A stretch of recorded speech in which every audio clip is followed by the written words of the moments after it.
In 1867 Kansas, a widow who hadn't spoken in 2 years broke her silence with 3 desperate words that would change 2 broken lives forever. This is the story of Jonas Keller, a man rejected for being too heavy, and Eliza Brandt, a woman silenced by grief, who found each other when the world had given up on them both. Stay with me until the end of this journey, and comment below what city you're watching from so I can see how far this story travels. Now, let me take you back to where it all began. The Kansas sun beat down mercilessly on Cedar Junction Station that September afternoon in 1867, turning the wooden platform into a griddle that shimmered with heat waves. Jonas Keller sat heavily on his worn leather trunk, the only possession he'd brought from Pennsylvania, and read the telegram for the 5th time. His thick fingers trembled slightly as they held the thin yellow paper. Marriage canceled. Stop. You are too heavy for farm work. Stop. Do not come. Stop. 15 words. That's all it took to crush 3 months of hope. Jonas was a big man. There was no denying it. 6 feet tall and carrying well over 250 pounds on his broad frame. But he was strong too.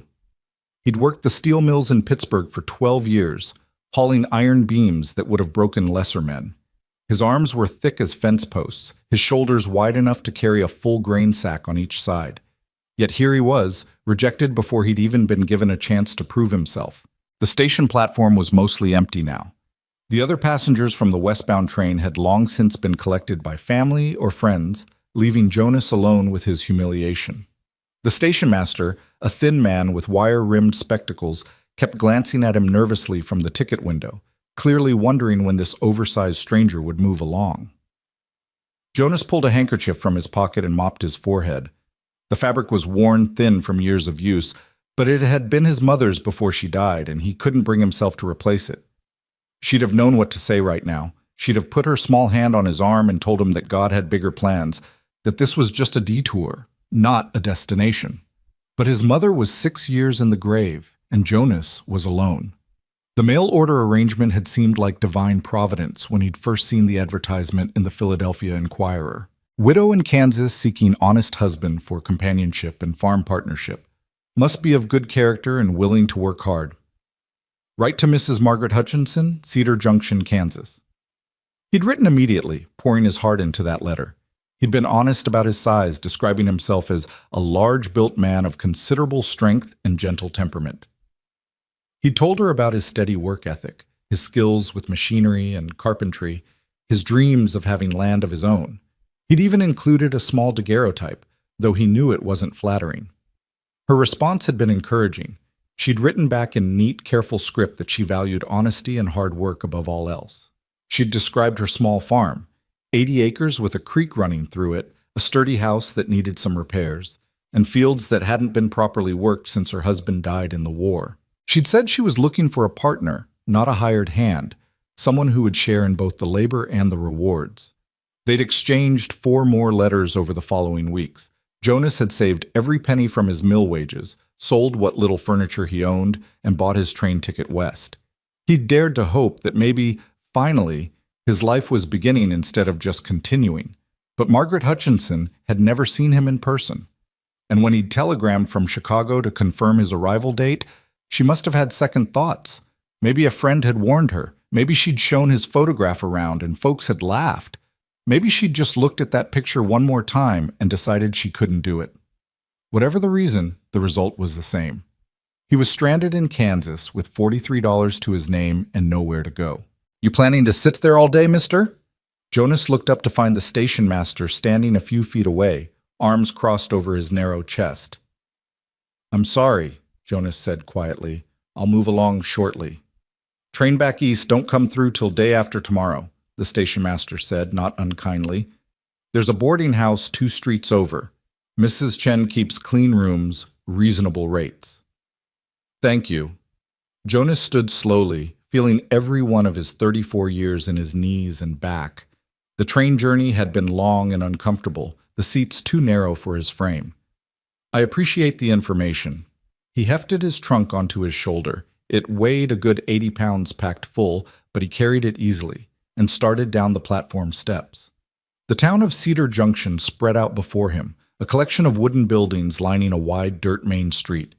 It looked like every other frontier town he'd seen from the train window, raw, hopeful, and slightly desperate. Hopeful, and slightly, the afternoon heat pressed down like a physical weight. Jonas made it halfway down the main street before he had to stop and set down his trunk. His shirt was soaked through with sweat, clinging to his broad back. He leaned against a hitching post and tried to catch his breath. That's when he saw her. She was standing across the street in front of the general store, partially shaded by the wooden awning. A woman, perhaps 30 years old, wearing a simple gray dress that had been mended in several places. Dark hair pulled back in a severe bun, pale skin that suggested she didn't spend much time in the sun. But it was her eyes that caught him, large, dark eyes that were staring directly at him with an intensity that made him uncomfortable. Jonas nodded politely, the way his mother had taught him to acknowledge a lady, then picked up his trunk again. He needed to find that boarding house, get out of this heat, and figure out what to do with the wreckage of his plans. But as he walked, he could feel those eyes still on him. He glanced back once, and she was still there, still watching. There was something in her expression he couldn't quite read. Not pity, exactly, but something deeper. Recognition, maybe. Or understanding. He turned down a side street, following the station master's directions, and pushed the woman from his mind. He had enough to worry about without trying to decipher the stares of strangers. Mrs. Chen's boarding house was a 2-story building that leaned slightly to the left, as if tired from standing against the Kansas wind. A small sign hung above the door, painted with careful English and Chinese characters. Jonas climbed the 3 steps to the porch and knocked. The woman who opened the door was perhaps 50, with gray-streaked black hair and shrewd eyes that took in his size, his dusty clothes, and his obvious exhaustion in a single glance. "You need room," she said. It wasn't a question. "Yes, ma'am. For 1 night, maybe 2. The station master said, "I know what he said. He sends everyone here." She stepped back to let him enter. $2 a night, includes breakfast and supper. You want bath? That's 25 cents extra. You pay in advance. Jonas set down his trunk in the narrow hallway and pulled out his wallet. The bills inside seemed thinner than they had this morning. He handed her $4.50. 2 nights, with baths, he said. Mrs. Chen counted the money carefully, then nodded. "Room 3 upstairs. Supper is at 6. You are late, you go hungry. No smoking, no drinking, no women in rooms. You break furniture, you buy furniture. Understand?" "Yes, ma'am." She handed him a key. "Bathhouse is out back. You want bath now, I will heat water." That would be very kind, ma'am." Something in his voice, the exhaustion, the defeat, the barely maintained courtesy, made her look at him more closely. "You come long way today," she said. "Yes, ma'am, from Pennsylvania. Before that, Chicago." "You have people here?" Jonas hesitated. "I thought I did. I was mistaken." Mrs. Chen nodded slowly, and Jonas saw a flash of understanding in her eyes. She'd seen plenty of disappointed travelers, he supposed.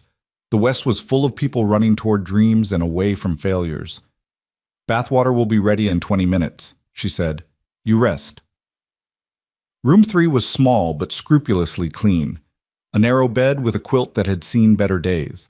A washstand with a chipped basin. A straight-back chair that Jonas eyed dubiously, wondering if it would hold his weight. A single window overlooked the back garden, where vegetables grew in neat rows and chickens scratched in the dirt. Jonas sat carefully on the edge of the bed, and it creaked alarmingly but held. He pulled off his boots, his feet were swollen from the long journey, and lay back, staring at the ceiling. What now? He could take the train back east, return to Pittsburgh and the mills. But he'd burned those bridges pretty thoroughly.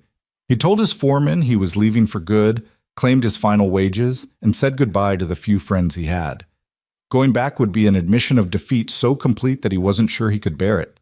Or he could stay out west, try to find work somewhere else. But doing what? Towns like this didn't need mill workers. They needed farmers, ranchers, men with skills suited to frontier life. Jonas was strong, and he wasn't afraid of hard work, but he didn't know the first thing about growing crops or raising cattle. He must have dozed off, because the next thing he knew, someone was knocking on his door. "Bathwater ready," Mrs. Chen called. Jonas splashed cold water on his face from the basin, then followed her directions to the bathhouse, a small wooden structure behind the main building. The copper tub was full of steaming water, and there were clean towels stacked on a bench. He stripped off his travel-stained clothes and lowered himself into the tub. The water came up to his chest, and the heat immediately began working on his sore muscles. For the first time since receiving that telegram, Jonas felt some of the tension leave his shoulders. He scrubbed himself thoroughly with the rough soap provided, washing away the coal smoke and sweat of his journey. As he soaked, he tried to make a plan. He had enough money for a few more days, maybe a week if he was careful. That gave him time to look around, ask about work, see if any of the local farms needed a hired hand. It wouldn't be the partnership he'd hoped for, but it would be honest work. By the time he dried off and dressed in his only other set of clothes, slightly less rumpled than what he'd been wearing, the sun was lowering toward the horizon. The worst heat of the day was breaking. Jonas checked his pocket watch. 5:45. Supper at Mrs. Chen's was served family style at a long table in the dining room. There were 4 other boarders, a traveling salesman with slicked back hair and a loud voice, 2 cowboys passing through on their way to a ranch up north, and a school teacher named Miss Thornton, who was taking up a position in a settlement 40 miles west. Mrs. Chen served beef stew with vegetables, fresh bread, and coffee strong enough to strip paint. The food was simple but generous, and Jonas ate hungrily. The other boarders chattered away, but he kept mostly quiet, responding politely when spoken to but not volunteering much about himself. "You got business in Cedar Junction?" the salesman asked, mopping up stew with a chunk of bread. "Just passing through," Jonas said. "Not much here unless you're farming. Town's barely 10 years old. Got a mill, a few stores, more churches than saloons, which tells you something about the character of the place."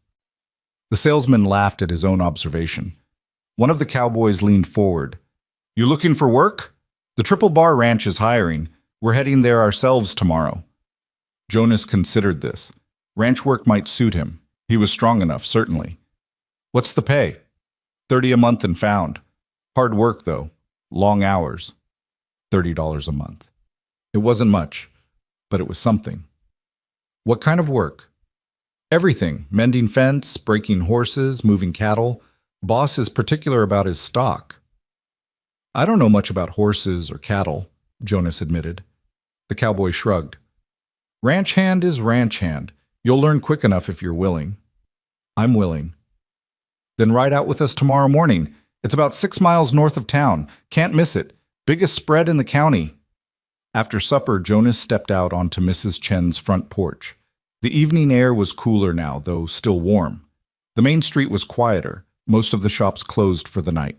A few people walked past, heading home after a day's work. Somewhere down the street, a piano was playing badly.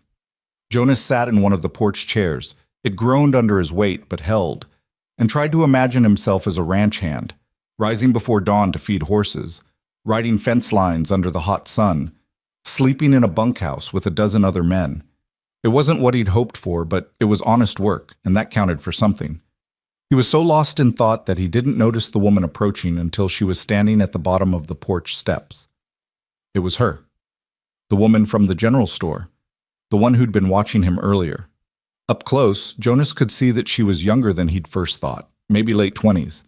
Her dark dress was old-fashioned and worn, but clean and carefully maintained. In her hands she held something white. A handkerchief, he realized, with delicate embroidery around the edges. She stood there, not speaking, just looking at him with those intense dark eyes. Jonas felt his cheeks flush with embarrassment. Was she going to say something about his size? Make some comment about the scene at the train station? Small towns talked and news traveled fast. "Ma'am," he said, touching the brim of his hat politely. "Can I help you?" She didn't respond. Instead, she climbed the 3 steps to the porch and held out the handkerchief. Jonas stared at it, confused. I don't understand." She pressed it into his hand, her fingers cool and small against his palm. Then she did something completely unexpected. She extended her other hand to him, palm up, in a gesture of offering. "Ma'am?" Jonas stood up, thoroughly bewildered now. "What?" But she just kept her hand extended, waiting. There was something in her expression, a quiet determination, a sadness that matched his own, that made Jonas take her hand without quite knowing why. Her grip was firm despite her small size. She looked up at him. She barely came to his shoulder, and for a long moment they stood there in the fading light, connected by their joined hands, and a confusion Jonas couldn't begin to unravel. Then she tugged gently, indicating he should follow. "Ma'am, I can't just... Where are you? Do you need help with something?" She tugged again, more insistently.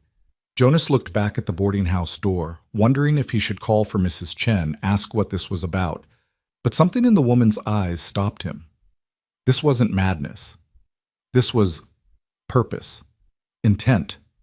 She wanted him to come with her, and for reasons he couldn't explain even to himself, he decided to trust that. "All right," he said quietly. "I'll come, but just for a moment." She led him down the steps and along the main street. A few people saw them. Jonas was hard to miss, and a strange woman leading a strange man by the hand was noteworthy enough to draw stares, but she seemed unbothered by the attention. She walked with quiet determination, never looking back to see if he was following. They turned down a side street, then another. The buildings grew farther apart, the lots larger. They passed a church with a small cemetery beside it, the white markers glowing in the dusk. Finally, they reached the edge of town where the last houses gave way to open prairie. There, sitting on a small rise surrounded by cottonwood trees, was a farmhouse. It was a simple structure, single story, white paint peeling in places, a stone chimney at one end. Behind it stood a barn that had seen better days, and beyond that, fields stretching into the gathering darkness. The woman led him up the dirt path to the house. The front door was unpainted wood, weathered gray by sun and wind. She opened it and stepped inside, pulling him after her. The interior was dim, lit only by the last of the daylight coming through the windows. Jonas could make out simple furniture, a table with 2 chairs, a rocking chair near the fireplace, a shelf of dishes. Everything was meticulously clean and ordered, but there was a loneliness to the place that hit him immediately. This was a house that had forgotten what it was like to be full. The woman finally released his hand. She went to the table and picked up a slate, the kind school children used, and a piece of chalk. She wrote something quickly, then turned the slate to show him. "My name is Eliza Brandt." Jonas stared at the words. You can't speak." She shook her head, then wrote again. "Not for 2 years. May I ask why? Was there an injury or..." She erased the slate with her sleeve and wrote more carefully. "Fever took my husband and son. Nothing to say after that." The simple words hit Jonas like a physical blow. He thought of his own loneliness, his own sense of being unmoored from everything familiar. But this woman had lost everything. Her family, her voice, maybe even her will to go on, until something had brought her back. "I'm very sorry," he said softly. "That's a grief no one should have to bear." She nodded, then wrote, "I saw you at the station." "Yes, ma'am." "You were cast aside." Jonas felt his face flush again, but this time with shame rather than embarrassment. "I suppose I was. Yes." "So was I." She underlined the words twice. Then she erased them and wrote, "This farm needs work. I need help. You need purpose. Stay." Jonas read the words 3 times, trying to make sure he understood. "You're offering me work? Room and board in exchange for labor?" She nodded vigorously. "Ma'am, Eliza, that's very kind, but you don't know anything about me. I could be anyone. A drifter, a criminal, She was already writing.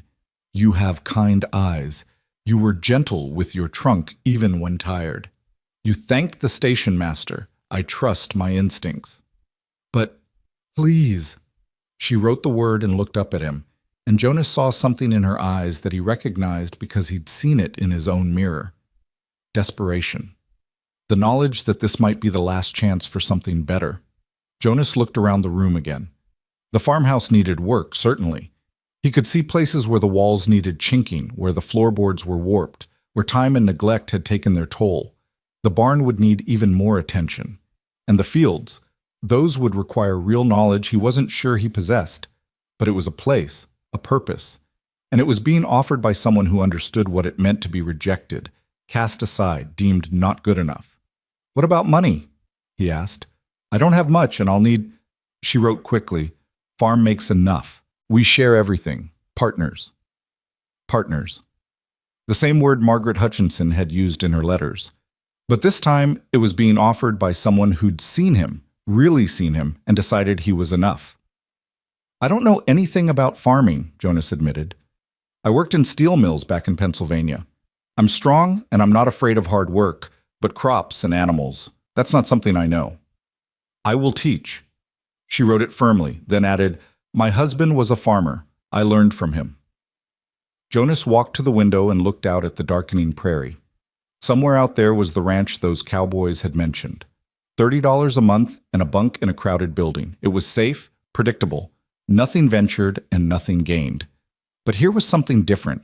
A partnership with a woman who couldn't speak but who'd seen something in him worth saving. A farm that needed his hands and his strength. A chance to build something instead of just earning wages. It was crazy. It was impulsive. It was accepting an offer from a woman he'd met an hour ago who'd led him to her house without a single spoken word. It was also the first time since receiving that telegram that Jonas felt like maybe, just maybe, he wasn't completely unwanted. He turned back to Eliza. She was standing very still, the slate clutched in her hands, waiting for his answer. In the fading light, she looked small and fragile, but there was steel in her spine. This was a woman who'd survived fever and loss and 2 years of silence, and who was now taking a chance on a stranger because her instincts told her to. "All right," Jonas said quietly.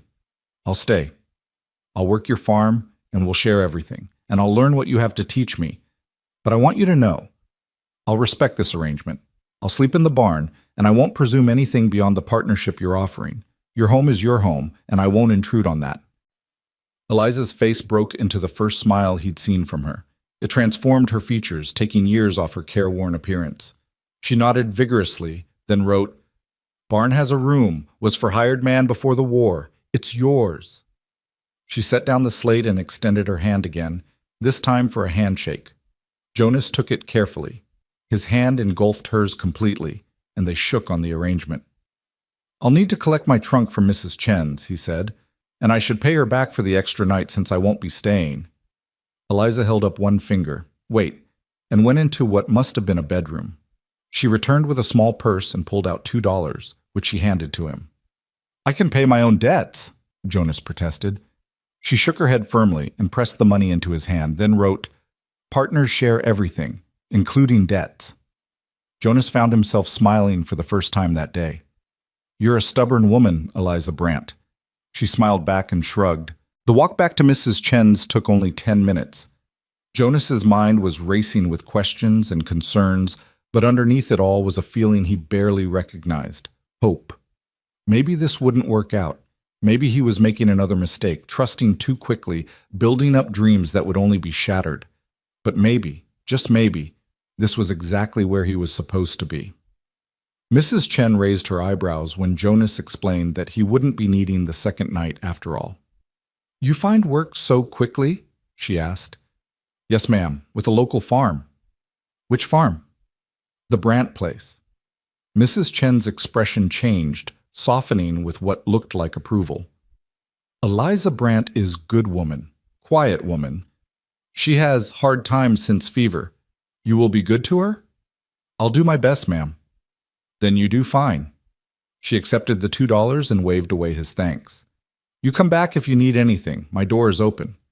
Jonas collected his trunk and carried it through the now dark streets back to the Brandt farm. A lamp was burning in the farmhouse window, and Eliza was waiting on the porch. She led him to the barn, which was larger inside than it looked from outside, and showed him to the hired man's room. It was small but adequate.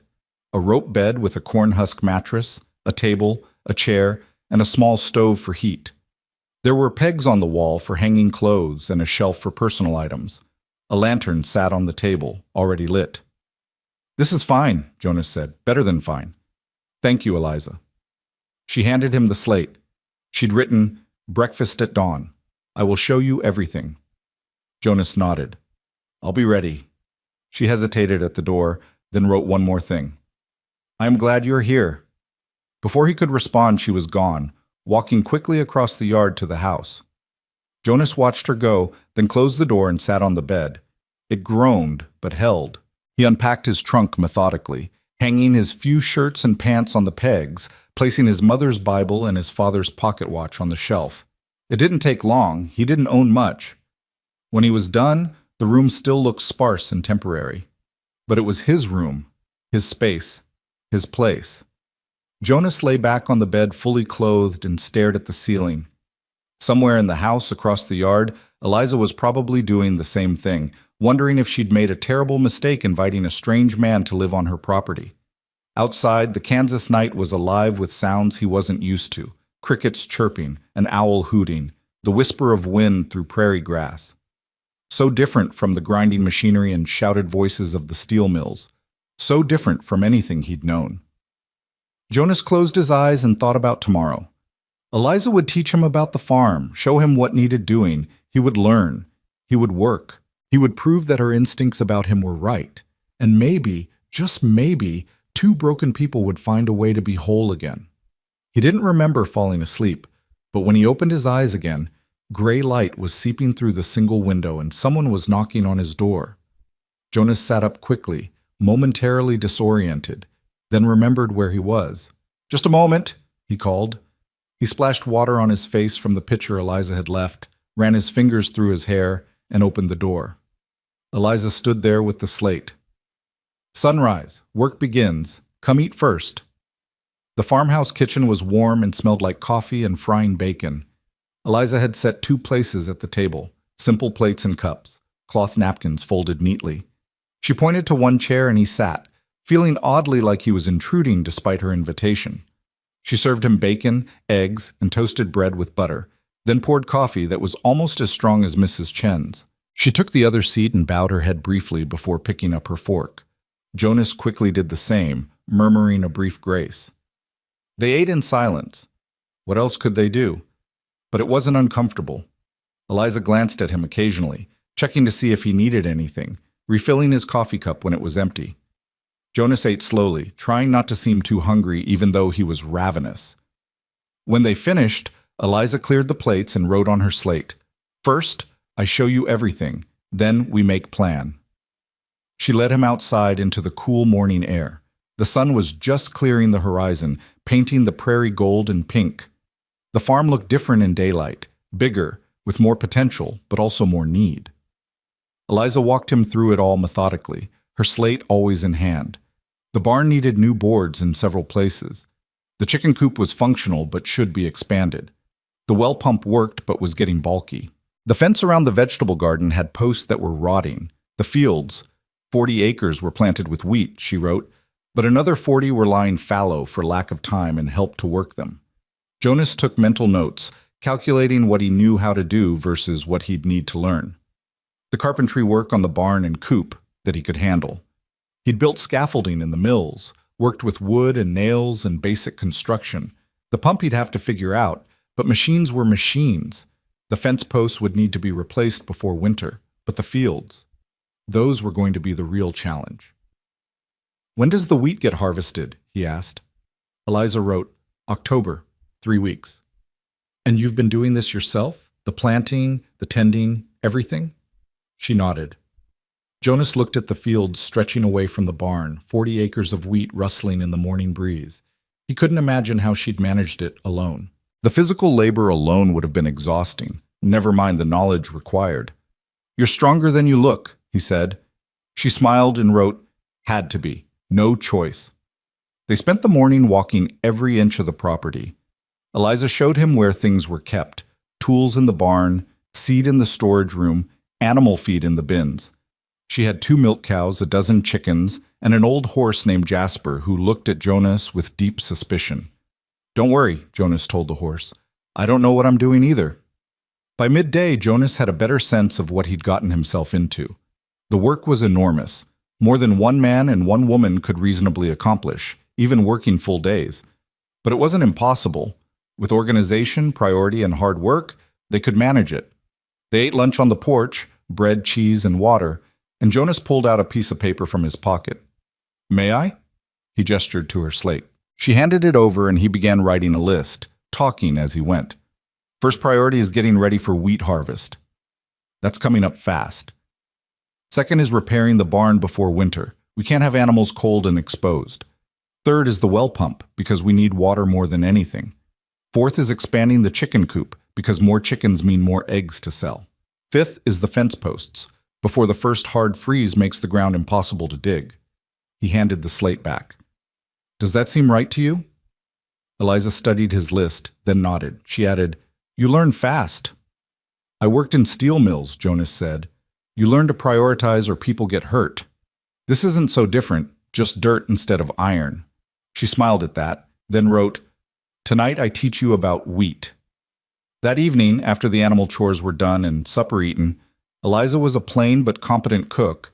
She brought out a ledger and showed Jonas how her husband had tracked the farm's finances. Income from wheat sales, eggs, milk, expenses for seed, equipment, supplies.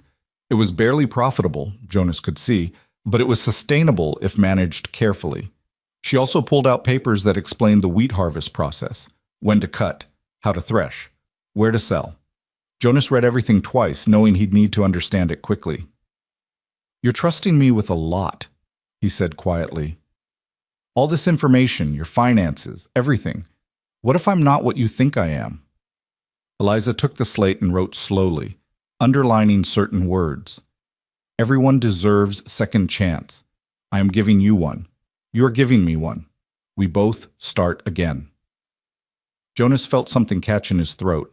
He nodded, not trusting himself to speak. The days fell into a pattern quickly.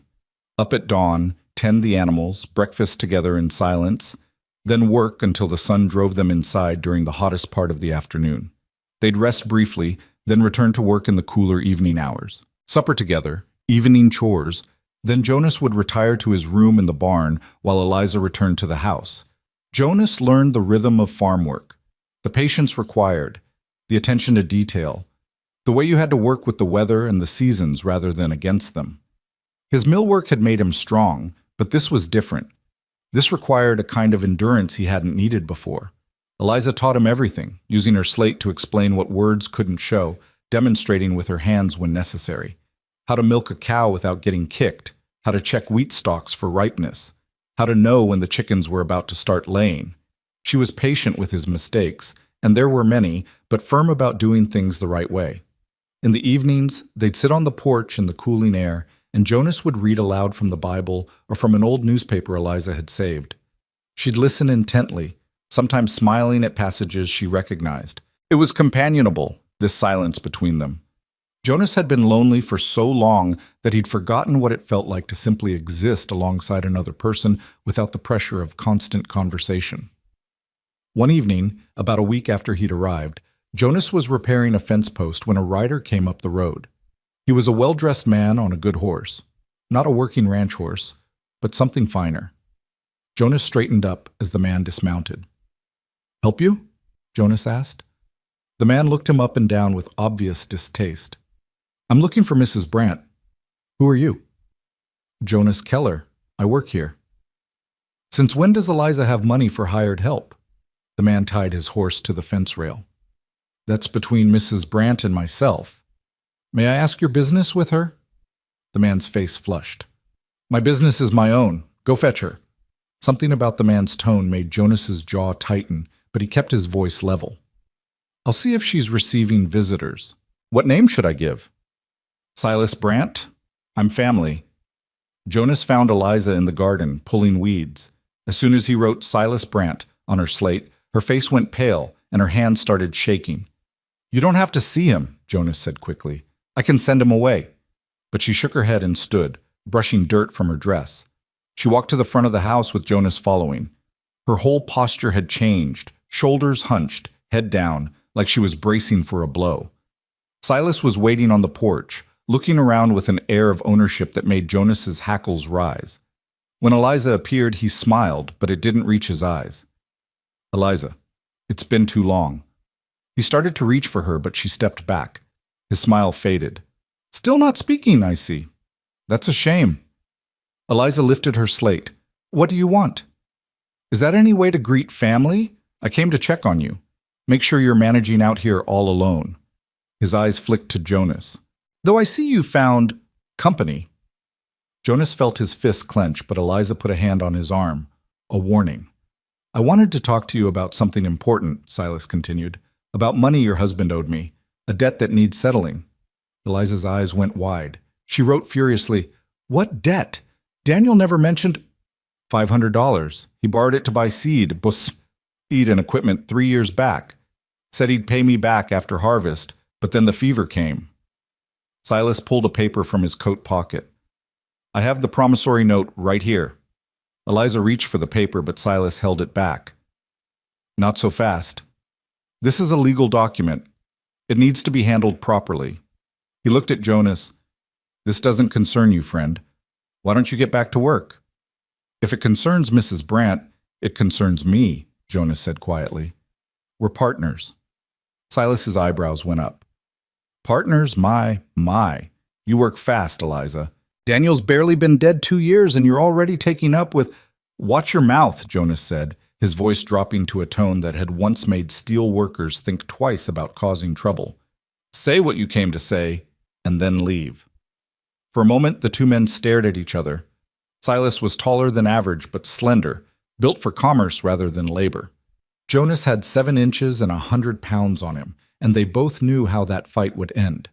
Silas looked away first. The debt is legal and binding, $500 plus 2 years' interest. That comes to $650, payable within 60 days. Otherwise, I'll have no choice but to take action. He tucked the paper back in his coat. I'll return in a month to discuss payment arrangements. Do try to have the money ready, Eliza. I'd hate to see you lose this place. He mounted his horse and rode off without another word, leaving Eliza shaking and Jonas furious. Is it possible? Jonas asked gently. Could your husband have borrowed money from him? Eliza shook her head violently, then wrote with trembling hands, Daniel and Silas hated each other. Daniel would never borrow from him. Never. Then the paper is forgery. She underlined it 3 times. Silas wants my land. He always has. Jonas looked at the road where dust was still settling from Silas's departure. $650 was more money than he'd seen in his entire life. There was no way they could raise that kind of sum, even if the debt was legitimate, which he strongly doubted. We'll figure this out, he said, though he had no idea how. We'll find a way. But Eliza was crying now, silent tears running down her cheeks, and Jonas felt helpless against her grief. He wanted to put his arm around her shoulders, offer some comfort, but they weren't family or even friends, really, just 2 people thrown together by circumstance and desperation. Instead, he picked up her slate and wrote, He won't win. I promise you that. Eliza read his words through her tears, then nodded. But as Jonas went back to his work on the fence, he wondered what kind of promise he'd just made, and whether he had any hope of keeping it. The wheat stood ready for harvest under the late September sun, golden stalks bending gently in the breeze like waves on an ocean Jonas had never seen. He stood at the edge of the field with a scythe in his hands, the blade newly sharpened, the wooden handle worn smooth by years of use, and felt the weight of what came next pressing down on his shoulders. 3 weeks had passed since Silas Brandt's visit. 3 weeks of Jonas learning to swing a scythe properly, to bundle wheat into sheaves, to understand the backbreaking rhythm of harvest work. Eliza had shown him everything with patient persistence, demonstrating the movements over and over until his muscles remembered what his mind still struggled to grasp. Start at the edge, she'd written on her slate that first practice day. Work your way in. Keep the blade low. Let the weight do the work, not your arms. Jonas had tried, failed, tried again. The scythe had felt awkward and dangerous in his hands, so different from the tools he'd wielded in the mills. But slowly, painfully, he'd learned. His back had screamed in protest those first few days. His hands had blistered despite the calluses he already carried from years of hard labor. But he'd kept at it, driven by the knowledge that this harvest might be all that stood between Eliza and losing everything. Now, on the morning they were to begin in earnest, Jonas took a deep breath and made the first swing. The blade whispered through the stalks, cutting clean and true, and the wheat fell in a satisfying arc. He took another step, swung again, found a rhythm. Behind him, Eliza gathered the fallen stalks and bound them into bundles with practiced efficiency. They worked in silence. What other choice did they have? But it was a comfortable silence now, born of shared purpose and mutual respect. Jonas had learned to read Eliza's subtle signals. When she needed him to slow down so she could keep pace with the bundling, when she wanted him to take a water break, when something wasn't quite right with his technique. By midday, they'd made good progress on the first acre, but Jonas could feel exhaustion settling into his bones. The sun hammered down mercilessly, and sweat soaked through his shirt despite the bandana he'd tied around his forehead. His hands, even with work gloves, were starting to blister in new places. Eliza touched his arm and pointed toward the house. Time to rest through the worst heat. They walked back together, both too tired to do more than drink cool water from the well and eat leftover cornbread from breakfast. Jonas collapsed into the rocking chair on the porch while Eliza sat on the steps. For a long moment, they simply existed in the shade, letting their breathing slow and their muscles recover. Then Eliza pulled out her slate. "You learn fast. Good work today." "I'm not sure fast is the word I'd use," Jonas said with a rueful smile. "Feels like I'm fighting the wheat instead of cutting it." "That will pass. Daniel said harvest is always hard the first time." It was the first time she'd mentioned her husband's name without being prompted, Jonas realized. In the 3 weeks he'd been here, Eliza had kept her grief locked away, revealing it only in the careful way she maintained Daniel's tools, the way she sometimes paused when passing the bedroom they must have shared. "He must have been a good man," Jonas said quietly. "To teach you so much, to build all this."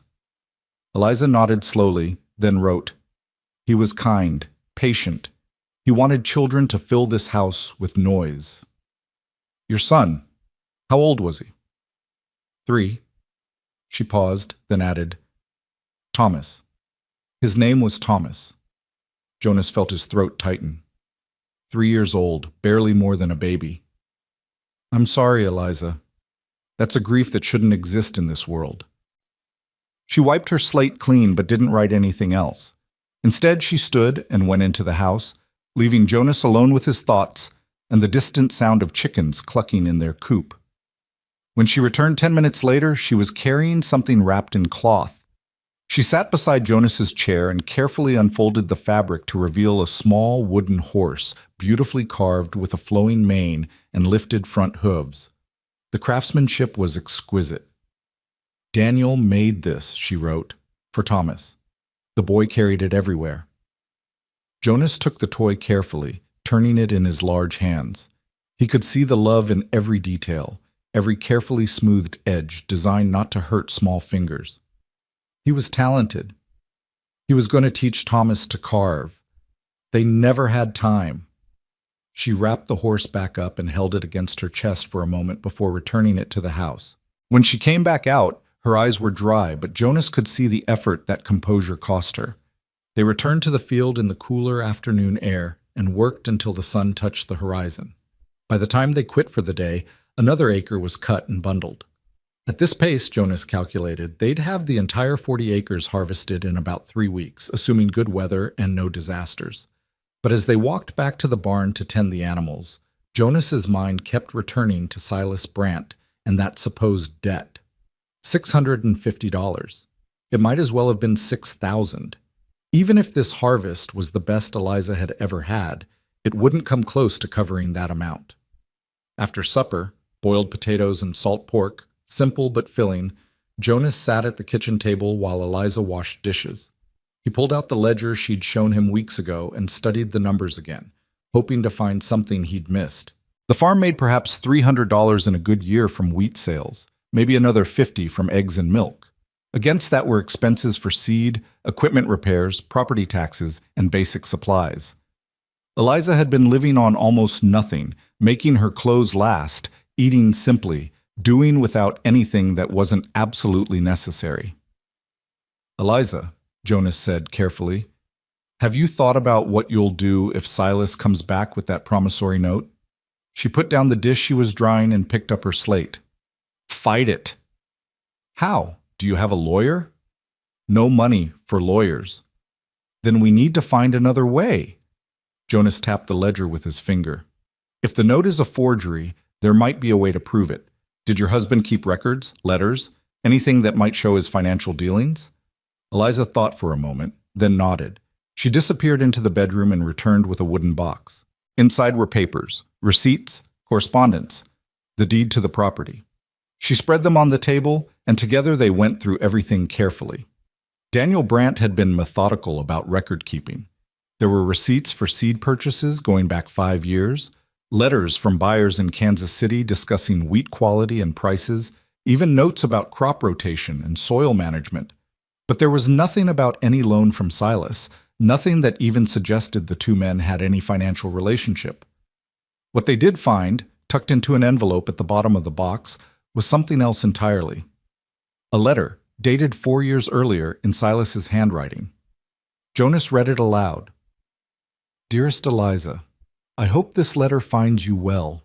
I know your marriage to my cousin has been arranged, but I must speak what is in my heart. I have loved you since we met at the church social, and I believe you felt something for me as well. It is not too late to reconsider. Daniel may own land, but I can offer you a better life in town. Please think on this before the wedding. Yours in hope, Silas. The silence that followed was heavy. Eliza's face had gone pale, then flushed with anger. She grabbed the slate and wrote furiously, I never encouraged him. I chose Daniel. Silas could not accept it. So this isn't about money at all, Jonas said slowly. It's about revenge. He wants you to lose the farm so you'll have nowhere else to turn. He thinks I will marry him then. He is wrong. Jonas looked at the letter again, his mind racing. This might help us. It establishes a motive for why he'd forge a debt. If we can show he had reason to want Daniel ruined, it weakens his claim. But how do we prove the note is false? That was the question Jonas couldn't answer.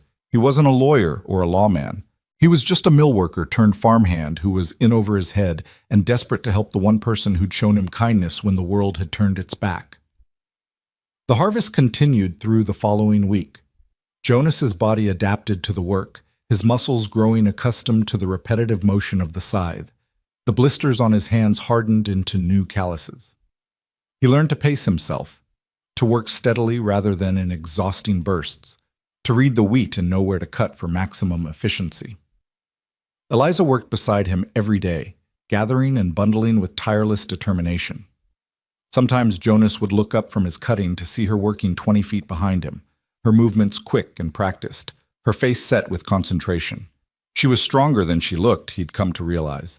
The kind of strength that came not from muscle but from sheer refusal to quit. They fell into deeper patterns of communication, too. Jonas learned that when Eliza touched her throat, she was about to write something important. When she tucked a stray hair behind her ear, she was worried. When she smiled, which was happening more often now, tiny lines appeared at the corners of her eyes that made her look younger, despite everything she'd endured. One evening, as they sat on the porch after another long day, Eliza wrote something and hesitated before showing him. You are lonely, too. I see it. Jonas looked at the slate for a long moment. He could deflect, change the subject, keep his own grief locked away the way he'd been doing for years. But Eliza had trusted him with her story. Maybe she deserved to hear his. I had a brother, he said quietly. James. 3 years younger than me, we worked the mills together after our parents died. He was quick, clever, always saw the solution to problems before anyone else. Jonas paused, the memory sharp even after all these years. There was an accident. A chain broke on a crane, sent a load of iron beams swinging. James pushed me out of the way. The beams crushed him instead. Eliza's hand found his, squeezing gently. I was 26 years old, Jonas continued. I'd spent my whole life taking care of him, and in the end, he died saving me. The foreman said it was heroic. They gave me a week off work with pay. Then I was expected to go back like nothing had happened, like I hadn't lost the only family I had left. Is that why you left Pennsylvania? Partly. I couldn't stand being in that mill anymore, seeing the spot where it happened every day. But mostly, I left because I was tired of being alone. I thought maybe out west, in a new place, I could find something worth living for again. He gave a bitter laugh. Instead, I got a telegram telling me I was too fat to be useful. Eliza erased her slate and wrote carefully, You are not too fat. You are not useless. You are here and you matter. Jonas felt something break loose in his chest, some tight knot of shame and hurt that had been lodged there since that day at the train station. "Thank you," he managed, "for seeing me when no one else would." She squeezed his hand again, then stood and went into the house. Jonas thought that was the end of the conversation, but she returned a moment later with 2 cups of coffee and a small tin. Inside were sugar cookies, carefully wrapped. "I didn't know you had these," Jonas said in surprise. "Saved for special occasion." She sat beside him and took a cookie. "This is special occasion." They ate the cookies slowly, savoring the sweetness, and watched the sun set over the prairie. For the first time in longer than Jonas could remember, he felt something like contentment, not happiness exactly. There was too much uncertainty ahead for that, but a sense of being in the right place with the right person. The second week of harvest brought rain, not the heavy downpours that could flatten wheat and ruin a crop, but steady drizzle that made cutting impossible. Jonas and Eliza used the time to work on other projects, repairing the barn, expanding the chicken coop, fixing the well pump that had been growing increasingly temperamental. Jonas discovered he enjoyed working with wood. There was a satisfaction in measuring, cutting, and fitting pieces together that reminded him of solving puzzles. He rebuilt an entire section of the barn wall, replacing rotted boards with fresh lumber they'd bought in town. Eliza worked alongside him, holding boards in place while he hammered, handing him tools before he asked for them. On the 3rd day of rain, they made a trip to Cedar Junction for supplies. Jonas hitched old Jasper to the wagon. The horse had finally decided Jonas was acceptable, if not likable, and they drove the 6 miles to town. Cedar Junction was busier than it had been when Jonas arrived. Harvest season brought farmers in from the surrounding area, all needing equipment and supplies. The general store was crowded, and Jonas found himself uncomfortable with the curious stares his size always attracted.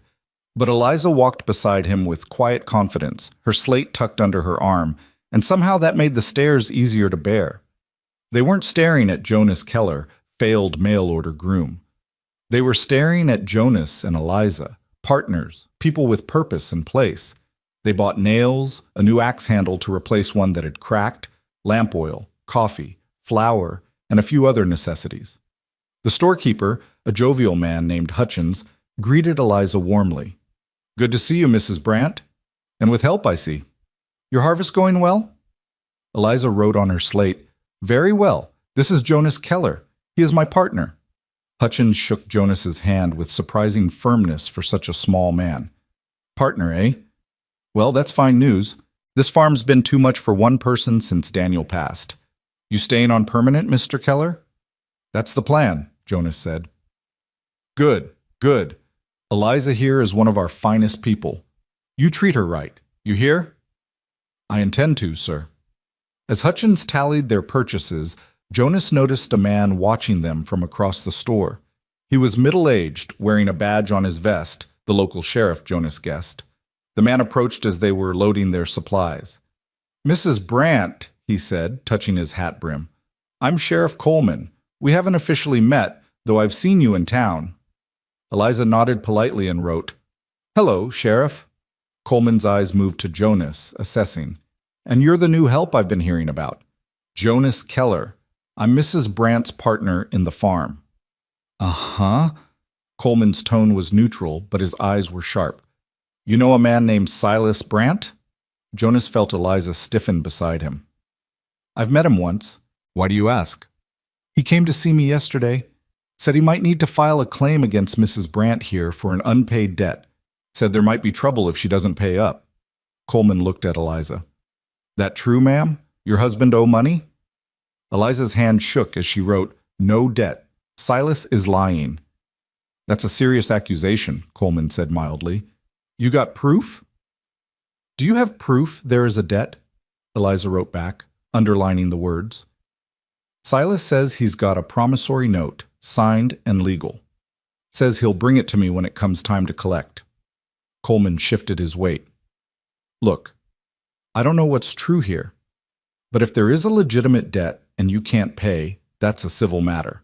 However, if Silas is lying about it, that's fraud, and that's criminal. So I suggest you both get your facts straight before this goes any further." "We will," Jonas said firmly. "And Sheriff, Silas Brandt has been harassing Mrs. Brandt, If he comes around her property again making threats, I'll expect you to do something about it. Coleman's eyebrows went up. That a fact? It is. For a moment, the two men sized each other up. Coleman was probably in his 50s, lean and weathered, with the look of someone who dealt with plenty of trouble in his time. But Jonas had dealt with his share too, and he didn't back down. I'll keep that in mind, Coleman said finally. You folks have a good day now. As they drove the wagon back to the farm, Eliza was quiet even by her standards. Jonas could feel the tension radiating off her. Finally, he pulled Jasper to a stop by the side of the road. Talk to me, he said. Well, write to me. Whatever Silas said to the sheriff, it's got you worried. Eliza's hand shook as she wrote, If sheriff believes Silas, I lose everything. Law will side with a man over a woman who cannot speak. The law is supposed to be blind, Jonas said, though even as he spoke, he knew how naive that sounded. He'd seen enough injustice in his life to know that the law often saw exactly what it wanted to see. I am afraid, Eliza wrote. Silas has money, connections. What do I have? You have the truth, Jonas said, and you have me. I won't let him take this farm from you, Eliza. I swear it. She looked at him with those dark, intense eyes, and Jonas saw the question there. How can you promise that? What power do you have against a man like Silas? He didn't have an answer. Not yet. But he knew one thing with absolute certainty. He would find a way, or he'd die trying. This woman had given him purpose when he had none, a place when he was unwanted. He owed her more than he could ever repay, and he'd be damned if he'd stand by and watch some bitter, vindictive man destroy her life. They drove home in silence, but as they unloaded the wagon, Eliza touched Jonas's arm and wrote, Thank you for standing with me. Always, Jonas said. That's what partners do. The rain stopped the next day, and they returned to the harvest with renewed urgency. Jonas pushed himself harder, cutting wheat from dawn until dusk, barely stopping to rest. His back ached constantly, and his hands bled through the bandages Eliza wrapped them in each morning, but he didn't slow down. They needed every bushel they could harvest, every dollar they could make. It wouldn't be enough to pay off Silas's fake debt, but maybe it would be enough to hire a lawyer to fight back somehow. Eliza tried to make him slow down, writing concerned messages on her slate about exhaustion and injury, but Jonas waved her off. He'd worked 12-hour shifts in the mill's loading iron in temperatures that would kill a weaker man. He could handle cutting wheat, but on the 15th day of harvest, his body finally betrayed him. He was halfway through a row when his back seized up completely, pain shooting through his spine like lightning. The scythe fell from his hands and Jonas dropped to his knees, gasping. Eliza was beside him in seconds, her hands on his shoulders, her face tight with worry. She helped him slowly to his feet and half walked, half carried him back to the house. For a small woman, she was remarkably strong when she needed to be. She made him lie face down on the kitchen floor, the bed in the barn was too far, and disappeared into the bedroom. When she returned, she had a bottle of liniment and clean rags. Without ceremony, she pulled up his shirt and began working the medicine into his back with firm, knowing hands. The pain was excruciating at first, but slowly it began to ease. Eliza's hands found the knotted muscles and worked them patiently, ignoring Jonas's occasional gasps. She'd done this before, he realized. For her husband, probably, after long days in the field. When she finally stopped, Jonas's back felt like it was on fire, but the seized-up muscles had loosened. He rolled carefully onto his side and looked up at her. "Thank you," he said. "I'm sorry. I should have listened to you." Eliza held up her slate. "You work too hard. You will hurt yourself worse. We need to finish the harvest." "We will finish, but not if you break yourself trying." She paused, then added, "I need you whole, not heroic." Jonas smiled despite the pain. "All right, I'll try to be more careful." "Promise." "I promise." She helped him to his feet and made him sit at the table while she prepared a poultice for his back. As she worked, Jonas watched her efficient movements, the way her face was set with concentration, and felt something shift in his chest. It wasn't attraction exactly, or maybe it was, but it was more than that too. It was admiration, respect, A growing sense that this partnership they'd formed was becoming something deeper, something neither of them had planned, but both of them needed. They rested for 2 days while Jonas's back healed. Eliza wouldn't let him do anything more strenuous than feed the chickens, and even then she watched him carefully to make sure he wasn't overdoing it.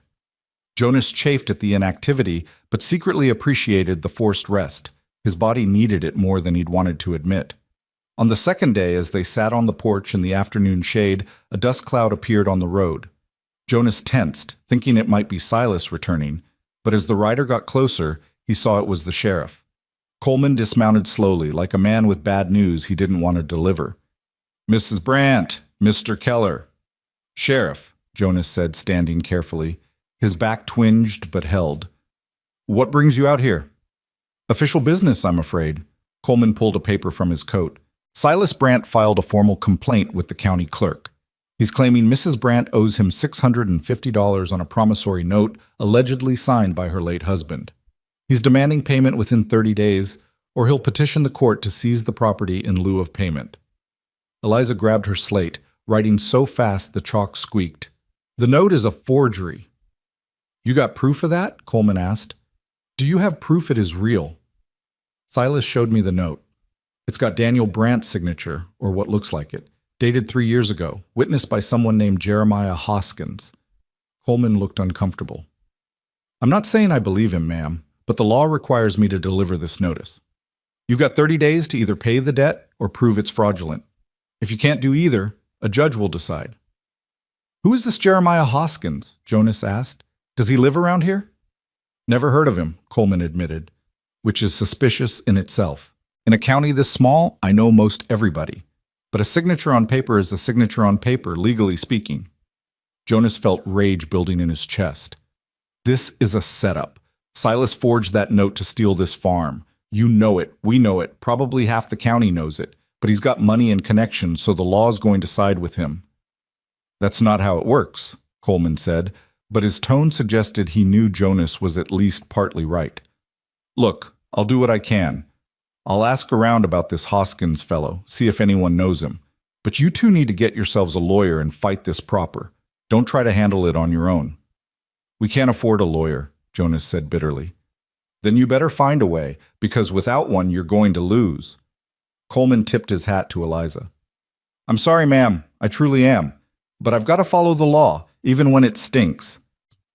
After the sheriff left, Eliza sat on the porch steps and cried silent tears that broke Jonas's heart. He sat beside her, not touching, not speaking, just being present while she grieved for the injustice of it all. Finally, she wiped her eyes and wrote, "I will not marry him. I will burn this farm to the ground first." "It won't come to that," Jonas said, though he had no idea how to prevent it. "We'll find a way. There has to be something we can do." But as the sun set on that bitter day, Jonas couldn't see what that something might be. They were outgunned, outmaneuvered, and out of time. Silas had played his hand perfectly, using the law itself as a weapon against a woman who couldn't even speak in her own defense. That night, Jonas lay awake in his room in the barn, staring at the ceiling and trying to think. There had to be an answer. Some way to prove the note was forged, or to discredit Silas, or to raise the money somehow. $650. It might as well have been $6,000. He thought about the letter they'd found, the one where Silas had confessed his feelings for Eliza. That established motive, but would it be enough? Could they prove that a man who'd been rejected would forge a debt for revenge? Jonas sat up suddenly, his mind racing. The letter was in Silas's handwriting, and the promissory note allegedly had Daniel's signature. If they could get a sample of Daniel's actual handwriting and compare it to the signature on the note, they might be able to prove it was forged. He pulled on his boots and hurried across the yard to the house. A lamp was still burning in the window. Eliza couldn't sleep either, it seemed. Jonas knocked softly, and she opened the door, her slate already in hand. "I think I know how we can prove the note is fake," Jonas said, excitement making him speak faster than usual. "We need samples of Daniel's handwriting, letters he wrote, documents he signed. If we can show that the signature on Silas's note doesn't match your husband's real signature, it proves forgery." Eliza's eyes widened. She grabbed Jonas's arm and pulled him inside, then rushed to the bedroom. She returned with the box of Daniel's papers, and they spread them across the kitchen table. Letters, receipts, a journal Daniel had kept sporadically, all in his handwriting. Jonas examined each one carefully under the lamplight, trying to memorize the way Daniel formed his letters, the specific quirks of his penmanship. "We need to see the promissory note itself," Jonas said. "Compare it directly." "But Silas won't let us near it." Eliza was writing frantically. "Sheriff said it was filed with county clerk, public record. We can see it." Jonas felt hope kindle in his chest. "Then tomorrow, we go to the county seat. We examine that note, we compare the handwriting, and we get proof that Silas is a fraud." But Eliza was frowning now, writing more slowly. "County clerk might not let us, might say we could alter it." She was right. If Silas had thought this through, and Jonas was beginning to realize the man was more cunning than he'd given him credit for, he'd have taken steps to protect the evidence. They'd need a witness, someone official who could verify the comparison without bias. "What about a judge?" Jonas suggested. "Or a lawyer? Someone who could examine both documents and give an official opinion?" "No money for lawyer," Eliza wrote again, frustration evident in the heavy strokes. They sat in silence, the hope that had flared so brightly a moment ago dimming again. Jonas looked at the papers spread across the table, at Daniel's careful handwriting, at the life this man had built and that his widow was fighting desperately to preserve. "There's one other option," Jonas said slowly. "We could confront Silas directly, tell him we know about the forgery, that we have evidence. Maybe he'll back down if he knows we're not going to roll over." Eliza shook her head violently. "Too dangerous. He will know we found letter, might destroy other evidence." "Then what do we do?" Jonas heard the desperation in his own voice. "We can't just sit here and wait for him to take everything from you." Eliza looked at him for a long moment, then wrote something she'd never written before. "I am glad you are here. I could not face this alone." Jonas reached across the table and took her hand, small and work-worn in his large palm. "You're not alone. Whatever happens, we face it together. That's what you told me when I first came here, remember? We both get a second chance."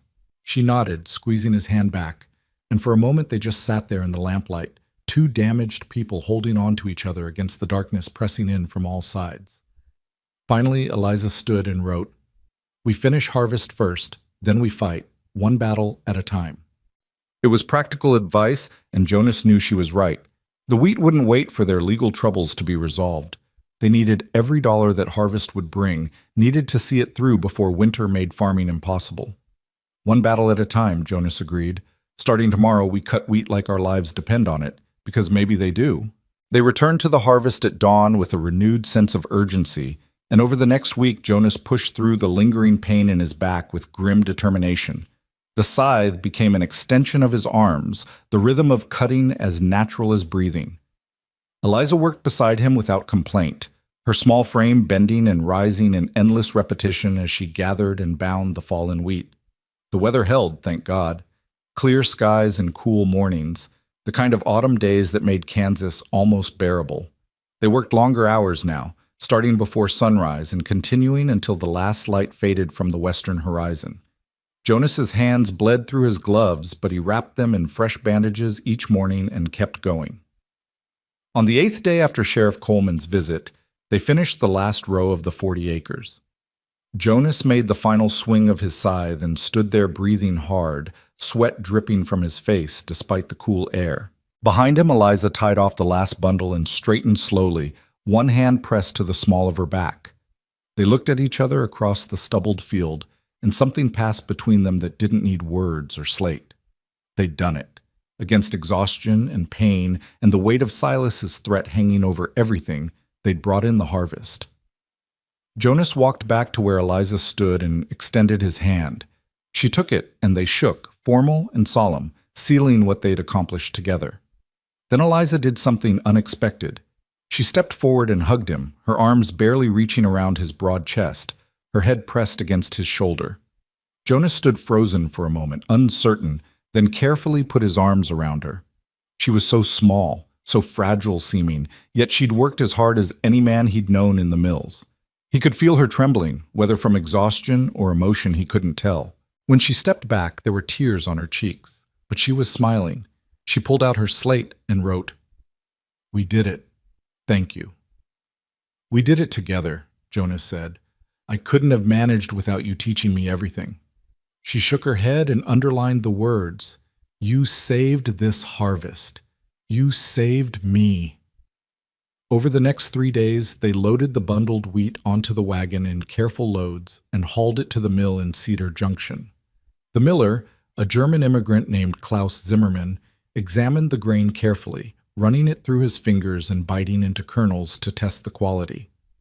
Good wheat, he said finally, his accent thick but his English clear. Very good. You have done well this year, Mrs. Brandt. Eliza wrote on her slate, How much? Zimmerman did calculations in a ledger, his pencil scratching across the paper. For the full harvest, I can give you $275. Jonas felt his heart sink. It was a fair price, probably even generous, but it was nowhere near the $650 Silas was demanding. Still, it was more money than Jonas had seen in one place in years. We'll take it, Jonas said when Eliza looked to him for confirmation. Zimmerman counted out the money in bills and coins, and Eliza tucked it carefully into the small purse she carried. As they drove the wagon back toward the farm, Jonas tried to calculate their options. $275 from the wheat, maybe another $30 from selling eggs and milk over the next month. That gave them $300, maybe $320 if they were lucky. Not even half of what Silas was demanding. They were halfway home when Jonas pulled Jasper to a stop again. Eliza looked at him questioningly. We need to talk about what happens if we can't raise the money, Jonas said. I know you don't want to think about it, but we need a plan. Eliza's jaw tightened, but she pulled out her slate. I will not give him this farm. I know, but if the judge sides with Silas, you might not have a choice. Jonas took a deep breath. Unless we can prove the note is forged before the 30 days are up, that means we need to go to the county seat, examine that document, and find proof it's fake. When? Soon as possible, tomorrow, if we can manage it. Eliza nodded slowly, then wrote, County seat is 2 days' ride. We would need to stay overnight. Jonas hadn't thought about that. 2 days there, at least 1 day to handle the business, 2 days back. 5 days total, maybe more. And the cost of staying in a boarding house, feeding themselves and the horse, money they could barely afford to spend. But what choice did they have? Then that's what we'll do, Jonas said. We'll leave the day after tomorrow. That gives us time to prepare, make sure the animals are cared for while we're gone. That evening, Jonas walked to the neighboring farm to ask if they'd watch over Eliza's livestock while they were away. The Hendersons were an older couple who'd been kind to Eliza since Daniel's death, bringing her food occasionally and checking on her through the worst of her grief. Mrs. Henderson, a round woman with steel gray hair and sharp blue eyes, listened to Jonas's request and nodded immediately. Of course we'll help. Eliza's been alone too long out here. I'm glad she's got someone now. She looked at Jonas up and down appraisingly. You treating her right? I'm trying to, ma'am. See that you do. That girl's had more sorrow than anyone deserves. She needs someone steady, someone who won't up and leave when things get hard. I'm not going anywhere, Jonas said, and realized as he spoke that it was true. Somewhere in the past month, this place had stopped being temporary shelter and started being home. Mrs. Henderson must have heard the sincerity in his voice because she nodded, satisfied. Good. Now, you be careful in the county seat. That's a rough town. Lots of folks passing through who aren't always honest. Keep your money close and don't trust strangers. The next day was spent in preparation. Eliza baked enough bread to last the journey and packed dried meat, cheese, and apples. Jonas checked the wagon thoroughly, replaced a worn wheel spoke, and made sure Jasper was shod properly for the longer journey. He cleaned and oiled his father's old revolver, which he'd kept wrapped in cloth at the bottom of his trunk since leaving Pennsylvania. He hoped he wouldn't need it, but Mrs. Henderson's warning had reminded him that the world beyond this farm wasn't always safe. That night, as they ate supper together, Eliza wrote something on her slate and hesitated before showing it to him. I am afraid of what we will find. Me too, Jonas admitted, but not knowing is worse. At least if we see the note, we'll know what we're really dealing with. What if it looks real? What if Silas was clever enough to forge it perfectly? It was a fear Jonas had been trying not to think about. Then we find another way. We talk to people who knew your husband, get them to testify about his character. We show that judge the letter where Silas confessed his feelings for you. We make sure everyone understands this isn't about debt, it's about revenge." Eliza looked at him steadily, then wrote, "You have more faith in justice than I do." "Maybe," Jonas said, "but I have faith in the truth. And the truth is that your husband never borrowed money from Silas, that note is a forgery, and we're going to prove it." They left before dawn the next morning, the wagon packed with their supplies, and the precious envelope containing samples of Daniel's handwriting. The road to the county seat was rough, more of a track than a proper road in places, winding through prairie grass that brushed against the wagon wheels. Jonas drove while Eliza sat beside him, occasionally pointing out landmarks or writing notes about which turns to take. The landscape was beautiful in its own stark way, endless rolling hills covered in autumn gold grass, stands of cottonwoods marking where creeks cut through the prairie. They stopped for lunch beside a small stream, letting Jasper drink and rest while they ate bread and cheese in the shade. The day was warm despite the season, and Jonas could feel sweat soaking his shirt. Eliza looked tired too, dust coating her dark dress, but she seemed determined to push through. As they prepared to continue, Jonas noticed a rider approaching from the direction they'd come. He tensed, one hand moving instinctively toward where he'd stowed his revolver under the wagon seat. But as the rider got closer, Jonas recognized him. It was one of the cowboys he'd met that first night at Mrs. Chen's boarding house, the one who'd offered him work at the Triple Bar Ranch. "Well, I'll be," the cowboy said, reining in his horse. "Didn't expect to see you out here, Keller. Thought you were working Mrs. Brandt's farm." "I am," Jonas said carefully. "We're heading to the county seat on business." The cowboy looked at Eliza and touched his hat brim respectfully. "Ma'am, name's Tom Holloway. I met your partner here his first day in Cedar Junction." He turned back to Jonas. "You ever change your mind about ranch work? Offer still stands. Boss could use a man your size." "I appreciate that, but I'm settled where I am." "Fair enough." Holloway started to ride on, then paused. "Say, you folks be careful on this road. There's been some trouble lately. Couple of wagons got stopped by men claiming to be toll collectors, took money and supplies at gunpoint." Jonas felt his jaw tighten. "How recently?" "Last one was 3 days ago, about 10 miles shy of the county seat. Sheriff there knows about it, but hasn't caught anyone yet. Just keep your eyes open and don't stop for strangers." After Holloway rode off, Jonas checked the revolver again, making sure it was loaded and ready. Eliza watched him, her face pale, but she didn't write anything. What was there to say? They had to make this journey, dangerous or not. They continued through the afternoon, Jonas scanning the horizon constantly for any sign of trouble. The land grew hillier as they traveled, with more trees and rocky outcroppings where someone could hide. Every time the road curved or passed through a narrow defile, Jonas felt his muscles tense. But the day passed without incident, and by late afternoon they reached a small settlement called Millbrook, about halfway to the county seat. It was barely more than a dozen buildings clustered around a crossroads, but there was a stable and a boarding house. The boarding house was run by a thin, suspicious-looking man who took Jonas's money without comment and showed them to 2 small rooms on the second floor. The accommodations were rough, the mattresses thin and the walls paper-thin, but it was better than sleeping in the wagon. Jonas made sure Eliza's room had a lock on the door before he retired to his own. He lay awake for a long time, listening to the sounds of the settlement, the distant laughter from what must have been a saloon, the barking of dogs. His mind kept circling back to what they'd find tomorrow at the county clerk's office. What if Silas had been clever enough to forge Daniel's signature perfectly?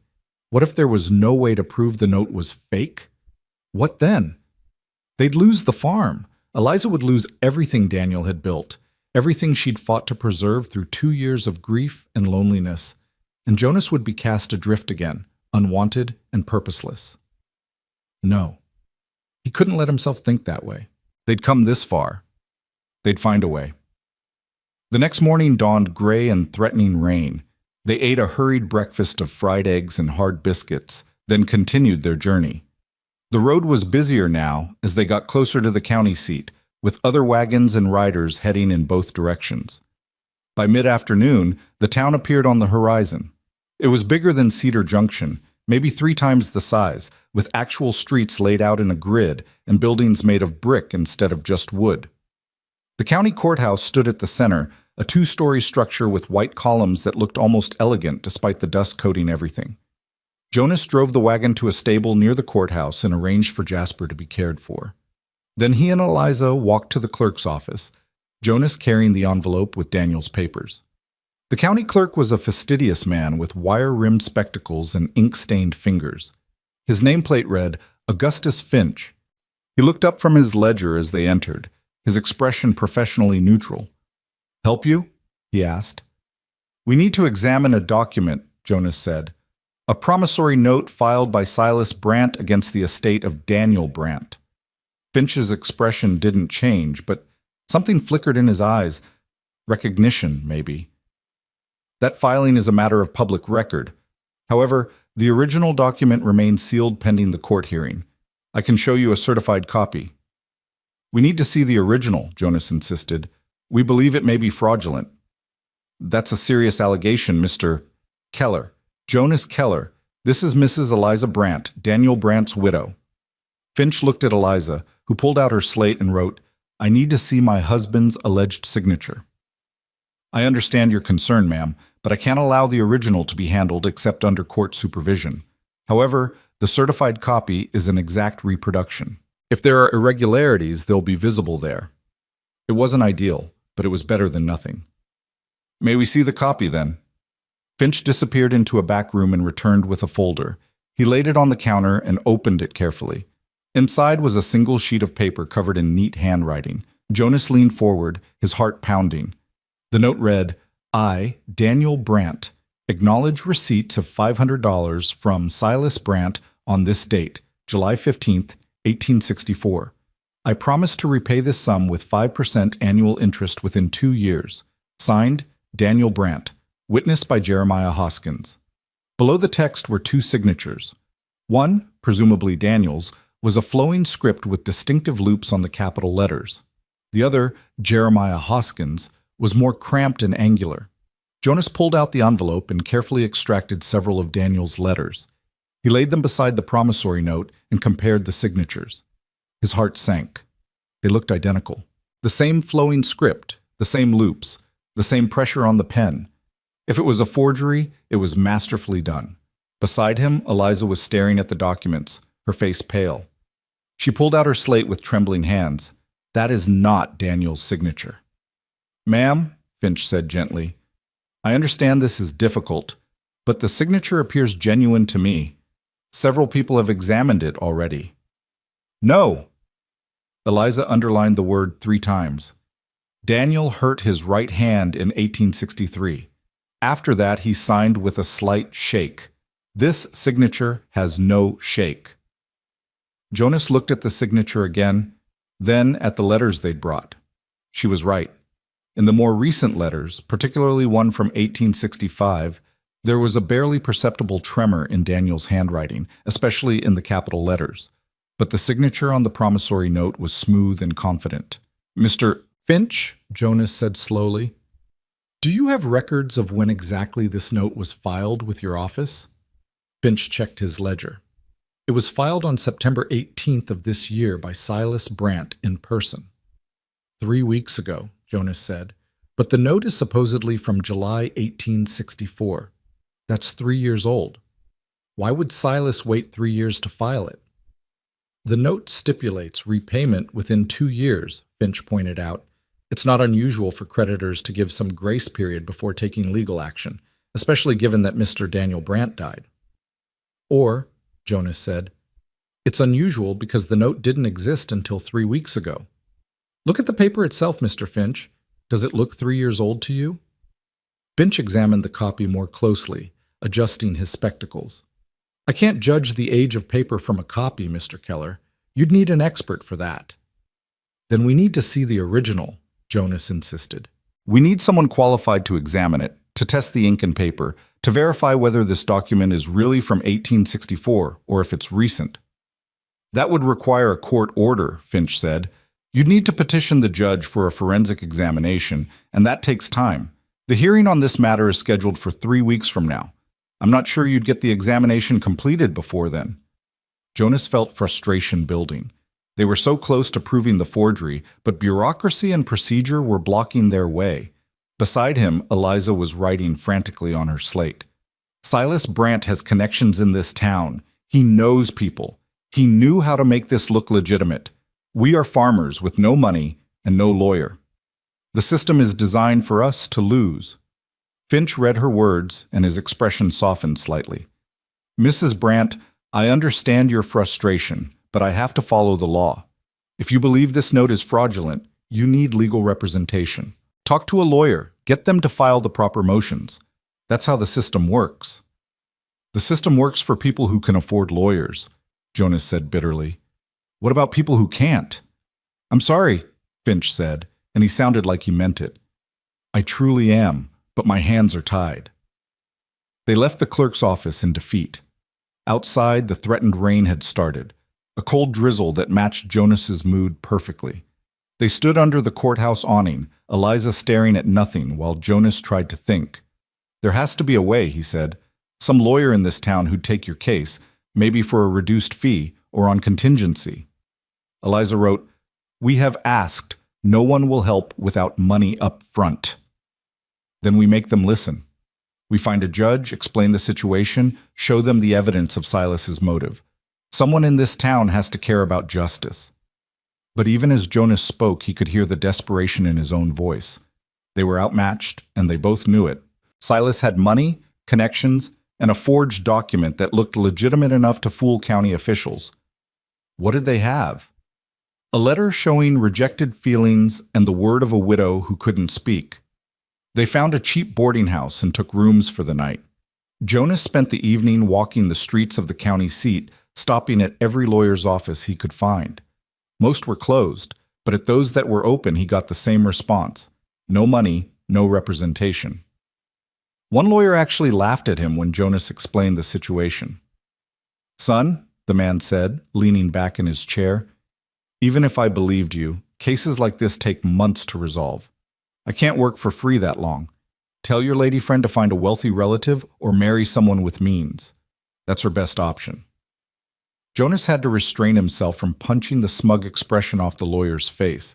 He left before he did something that would land him in jail. When he returned to the boarding house, he found Eliza sitting in her room with the door open, staring at Daniel's letters spread across the bed. She looked up when Jonas entered, and he saw defeat in her eyes for the first time since he'd met her. "I talked to 5 lawyers, Jonas said heavily.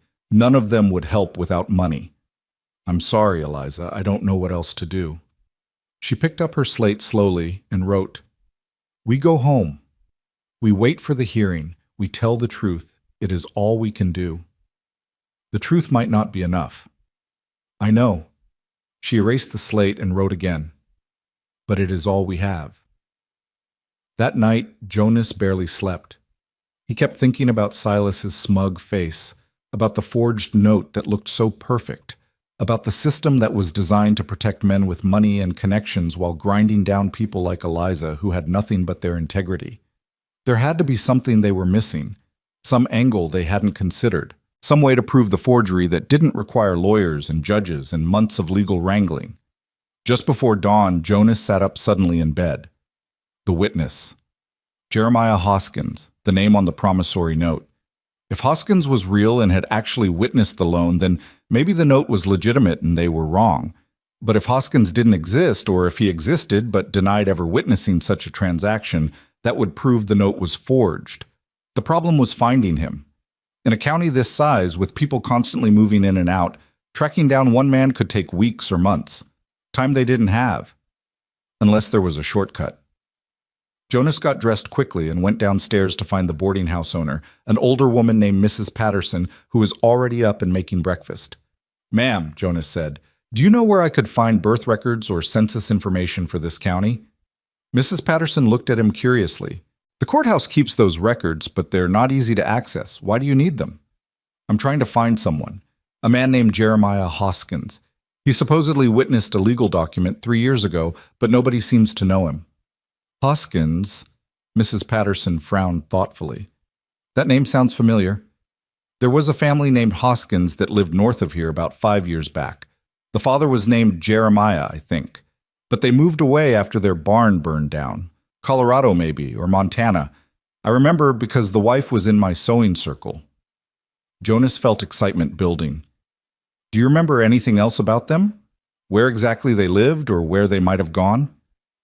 I'm sorry, no. It was years ago, and I never knew them well. She paused. But Sarah Jennings might remember. She was good friends with Mrs. Hoskins. Lives on Oak Street, third house from the corner.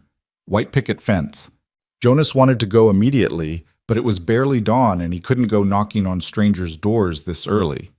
He forced himself to wait, eating the breakfast Mrs. Patterson prepared and trying to contain his impatience. When Eliza came downstairs, Jonas quickly explained what he'd learned. Her eyes widened and she wrote, "If Hoskins is real but was not in Kansas in 1864, the signature is forged."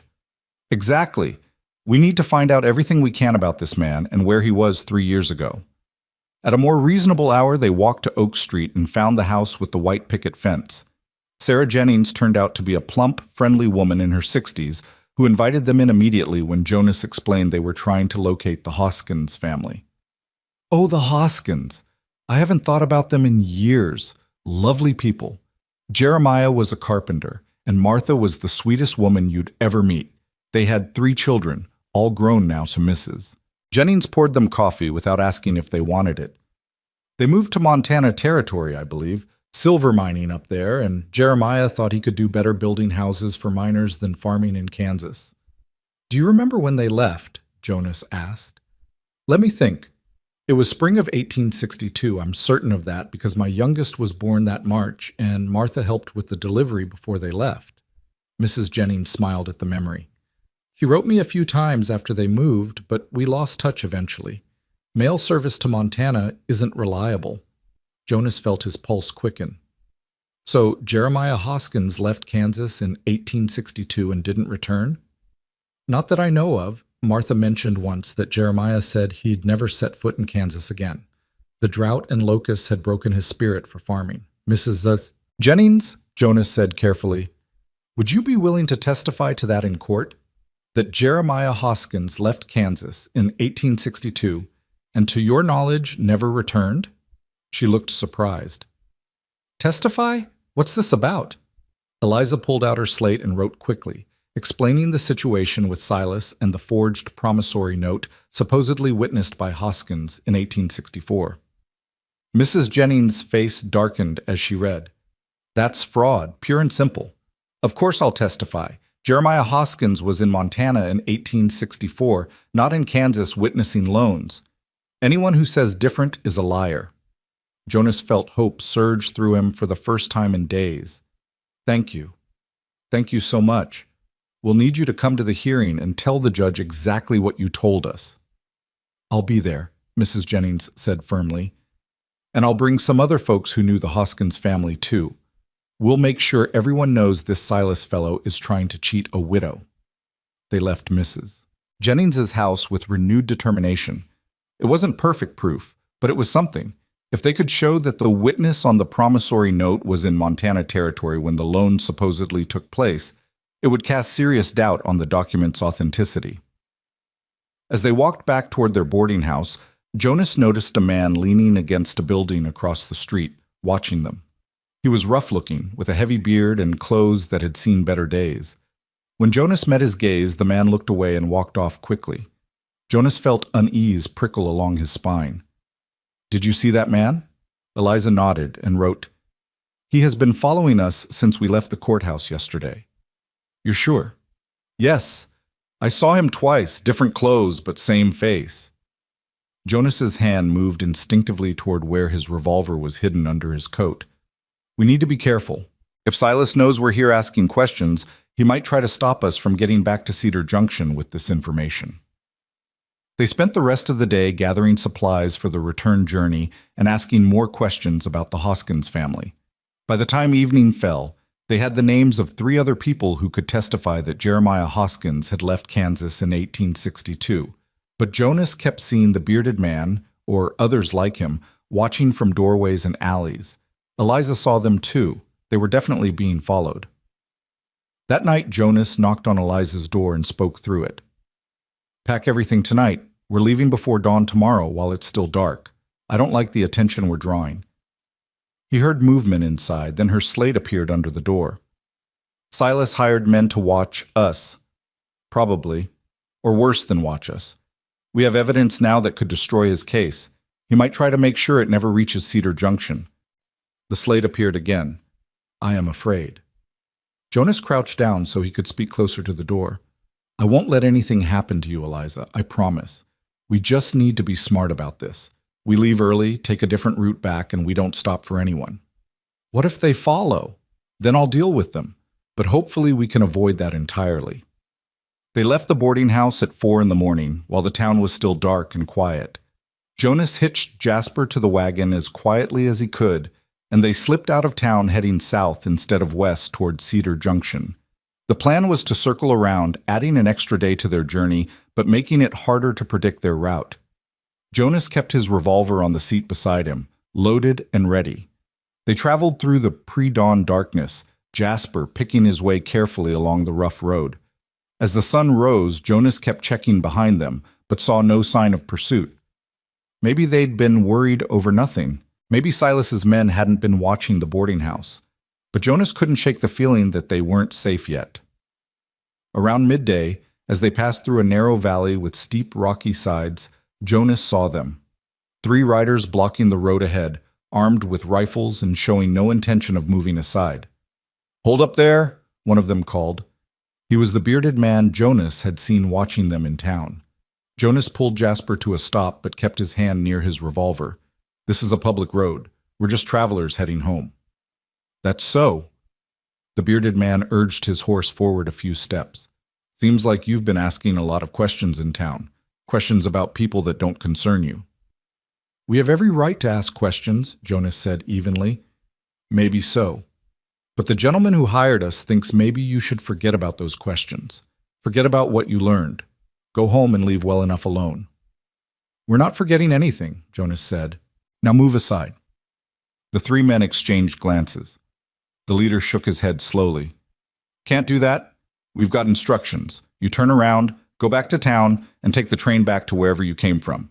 The lady can do what she wants, but you're done helping her. Understand?" "No," Jonas said simply. "We're going home. You can move or you can get hurt. Your choice." The bearded man laughed. "Big talk from one man with a woman to protect. There's 3 of us and we're armed. You think you can—" Jonas didn't let him finish. In one smooth motion, he pulled the revolver and fired a shot that kicked up dirt directly in front of the leader's horse. The animal reared, nearly throwing its rider, and the other 2 horses danced nervously. "Next shot goes into flesh," Jonas said calmly. "I don't care if it's horse or man. Now move." For a long moment, nobody moved. The 3 men stared at Jonas, reassessing. He was bigger than any of them, and the steadiness of his hand on the revolver suggested he knew how to use it. Finally, the bearded man backed his horse off the road. "This isn't over. Mr. Brandt paid us good money to make sure you don't interfere." "Mr. Brandt is a fraud and a coward," Jonas said, "and you're working for him, which makes you both. Now get out of our way." The 3 men moved aside, but Jonas could feel their eyes on him as he drove the wagon past them. He kept the revolver visible on his lap, ready to use it again if necessary. Once they were clear of the valley, Jonas urged Jasper into a faster pace. Eliza sat rigid beside him, her knuckles white where she gripped the edge of the seat. They didn't stop until nightfall, making camp in a grove of cottonwoods well off the road. Jonas built a small fire for warmth and to make coffee, but positioned the wagon where they could see anyone approaching from any direction. As they ate a cold supper of bread and dried meat, Eliza wrote on her slate, "You could have been killed." "So could you," Jonas said. "That's why I wasn't going to back down. Those men needed to know we're not easy prey.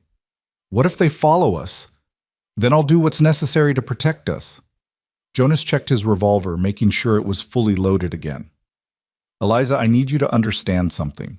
I'm not going to let Silas take your farm. I'm not going to let his hired thugs intimidate us. We have evidence now that could prove he's lying, and we're going to get that evidence to Cedar Junction no matter what." She looked at him for a long moment in the firelight, then wrote, "Why do you care so much? This is not your fight." "Yes, it is," Jonas said quietly. You made it my fight when you took me in, when you gave me a second chance, when you trusted me with your home and your grief. This isn't just your farm anymore, Eliza. It's ours. And I'll be damned if I let anyone take it from us. Eliza stared at Jonas across the small fire, the orange light dancing across her face and making the tears in her eyes glisten like stars. She wrote something on her slate, erased it, then wrote again.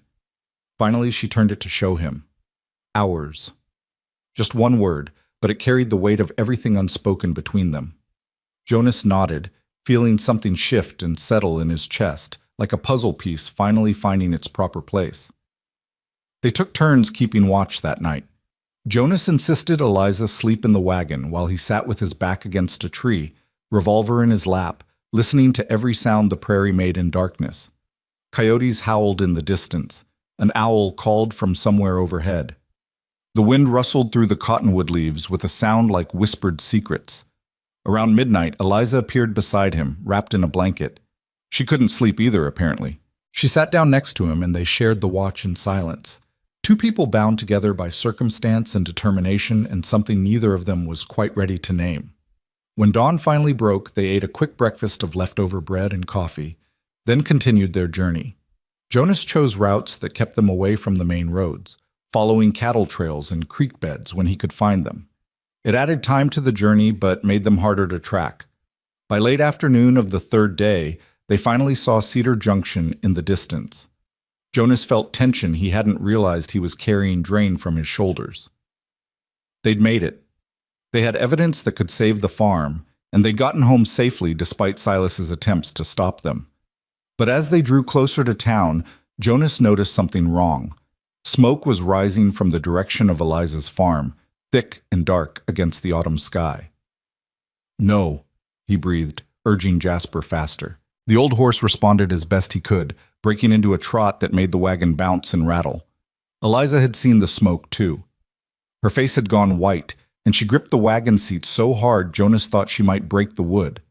They reached the turnoff to the farm, and Jonas drove Jasper at a dangerous pace up the rutted path. As they crested the rise, they could see it clearly now. The barn was engulfed in flames, fire pouring from the windows and licking at the roof. Black smoke billowed into the sky. Jonas pulled the wagon to a halt near the house and jumped down, Eliza right behind him. The heat from the fire was intense even from 50 feet away. Through the roar of the flames, Jonas could hear the panicked sounds of animals inside. "The livestock!" Jonas shouted. He ran toward the barn door, but the heat drove him back. The main entrance was completely blocked by fire. Eliza grabbed his arm, pointing frantically toward the side of the barn. There was a smaller door there, not yet consumed by flames. Jonas ran to it and kicked it open. Smoke poured out, making him cough and his eyes water. He pulled his shirt up over his mouth and nose and plunged inside. The smoke was so thick he could barely see, but he could hear the cows bellowing in terror and Jasper's panicked neighing. The horse was still hitched to the wagon outside, but the two milk cows were in their stalls, and Jonas's small room at the back of the barn held everything he owned. He stumbled through the smoke toward the cow stalls, feeling his way along the wall. His lungs burned and his eyes streamed tears. The heat was increasing by the second as the fire spread. He found the first stall and fumbled with the latch, finally getting it open. The cow bolted past him toward the door. The second cow was harder to reach. Part of the roof had collapsed between Jonas and the stall, and flames were climbing the support posts. Jonas took a running start and jumped through a gap in the burning debris, landing hard on the other side. His pant leg caught fire and he had to stop to beat it out before continuing. He got the second cow free and it ran for the door, wild with fear. Jonas turned to head back the same way, but the gap he jumped through was now completely blocked by fallen, burning timbers. The smoke was so thick now he couldn't see more than a few feet. He dropped to his knees where the air was clear and tried to think. There had to be another way out. A window, maybe, or another door he'd forgotten about. His mind was fuzzy from smoke inhalation and fear, but he forced himself to focus. Then he remembered. There was a loading door in the hayloft used to haul hay bales to the upper level. If he could reach it and get it open, he could jump down to the ground outside. It was a 15-foot drop, but better than burning to death. Jonas crawled toward where he thought the ladder to the loft should be, feeling his way through the smoke. His hands found wood and he pulled himself up, climbing blindly. The heat was worse up here, the smoke even thicker. He could feel the barn shuddering as more of the structure gave way. His groping hands found the loading door's latch. He yanked it open and fresh air rushed in, momentarily clearing the smoke. Jonas could see the ground far below, and standing there looking up at him was Eliza. Her face was a mask of terror. Jonas didn't hesitate. He launched himself through the opening, praying he wouldn't break his leg or his neck. For a moment he was falling through space. Then he hit the ground hard and rolled.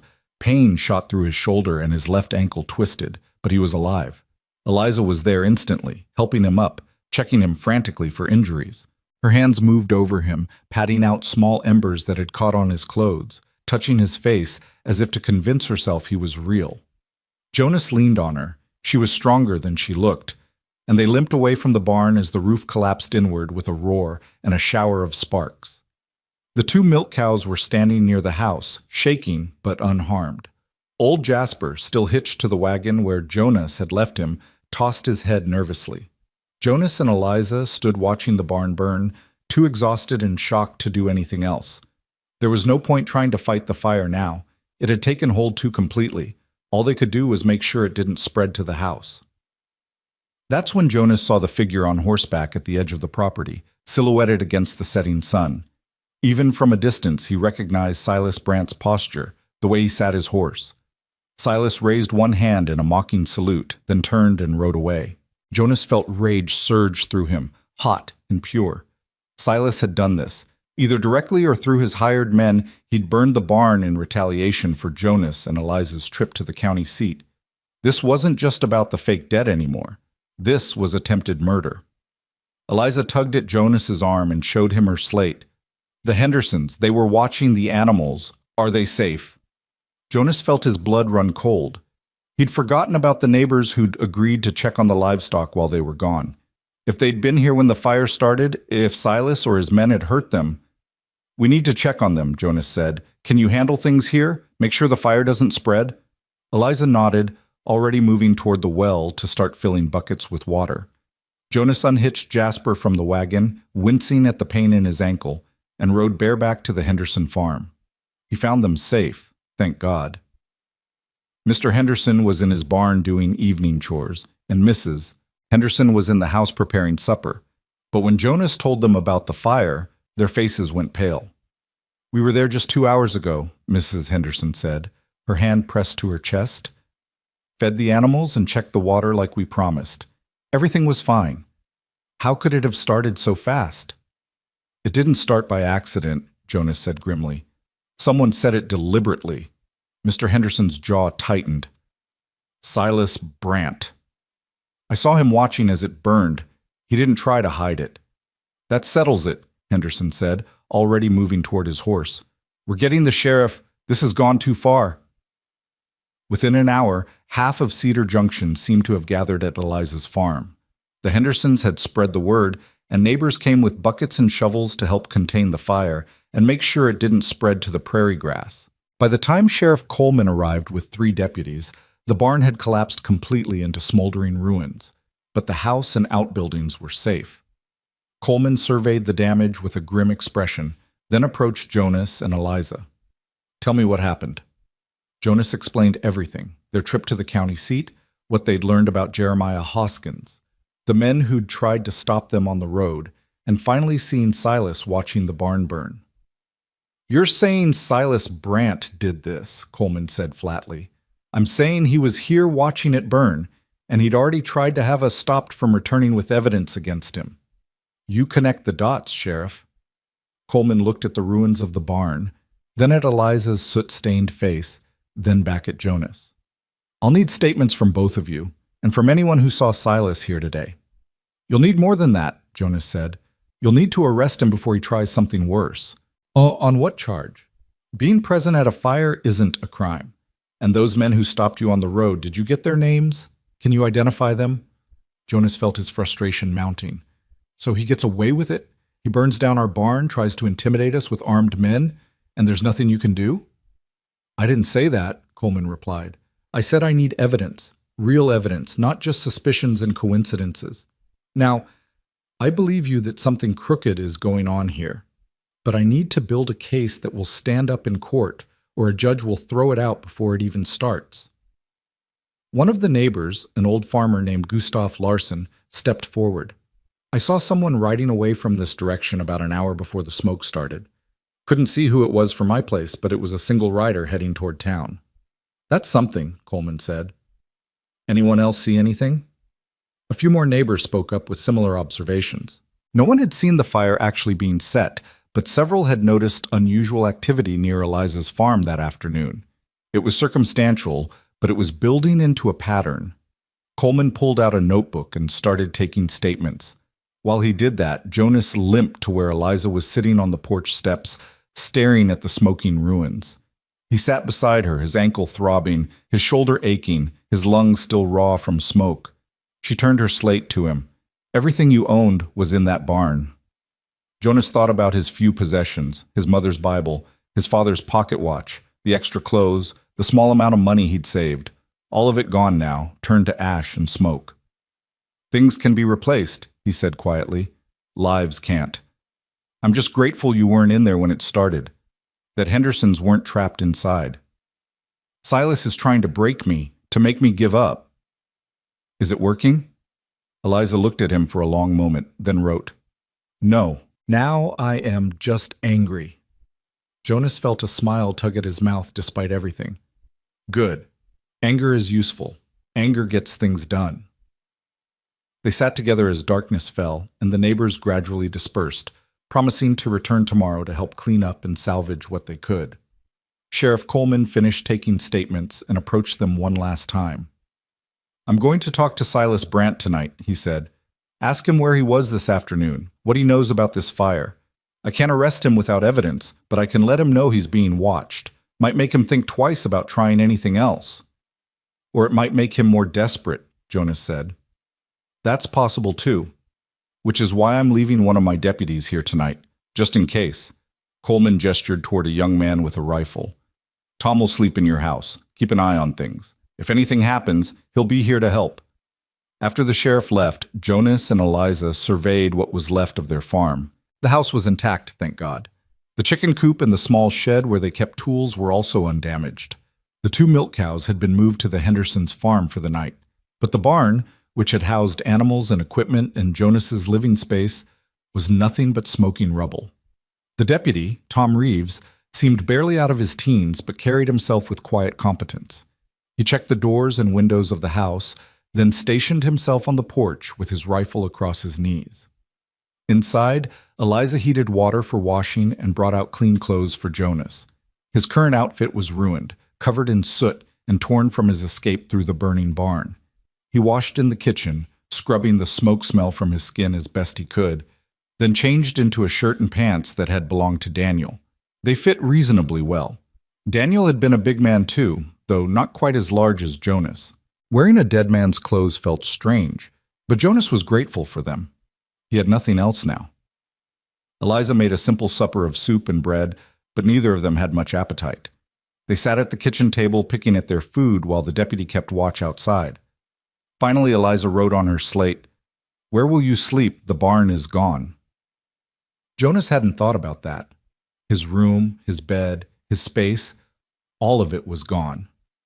I can sleep in the shed, I suppose, or make a bedroll on the porch. Eliza shook her head and wrote, "Too dangerous. Silas might send men tonight. You need to stay in the house." Eliza, I can't. It wouldn't be proper. People would talk. Let them talk. I need you alive, more than I need a good reputation. She had a point, Jonas had to admit. If Silas was desperate enough to burn the barn, he might be desperate enough to try something worse. And Jonas couldn't protect Eliza from the shed or the porch. "All right," he said, "but I'll sleep on the floor in the main room. You keep your bedroom and your privacy." Eliza nodded and went to get blankets and a pillow. She made up a pallet on the floor near the fireplace while Jonas watched, feeling awkward and grateful in equal measure. When she was done, she wrote, "Thank you for saving the animals, for risking your life." "That's what partners do," Jonas said, echoing the words he'd spoken to her weeks ago. She smiled at that, then surprised him by reaching out and taking his hand. Her fingers were small and cool in his large, work-roughened palm. She squeezed once, then released him and retreated to her bedroom, closing the door softly behind her. Jonas lay down on the pallet and stared at the ceiling, listening to the sounds of the house settling, the deputy shifting position on the porch, the distant yip of coyotes. His body ached in a dozen places, and his mind wouldn't stop racing. What would Silas do next? How far would he go to get what he wanted? And how could Jonas and Eliza possibly stand against a man who was willing to burn buildings and hire armed thugs? Sleep finally came sometime after midnight, but it was restless and filled with dreams of fire. Jonas woke to the sound of horses and voices outside. He sat up quickly, reaching instinctively for his revolver before remembering it had been lost in the barn fire. But the voices didn't sound threatening, and through the window he could see it was already mid-morning. He'd slept later than he'd intended. He pulled on his borrowed clothes and stepped outside to find a dozen wagons and at least 30 people gathered in the yard.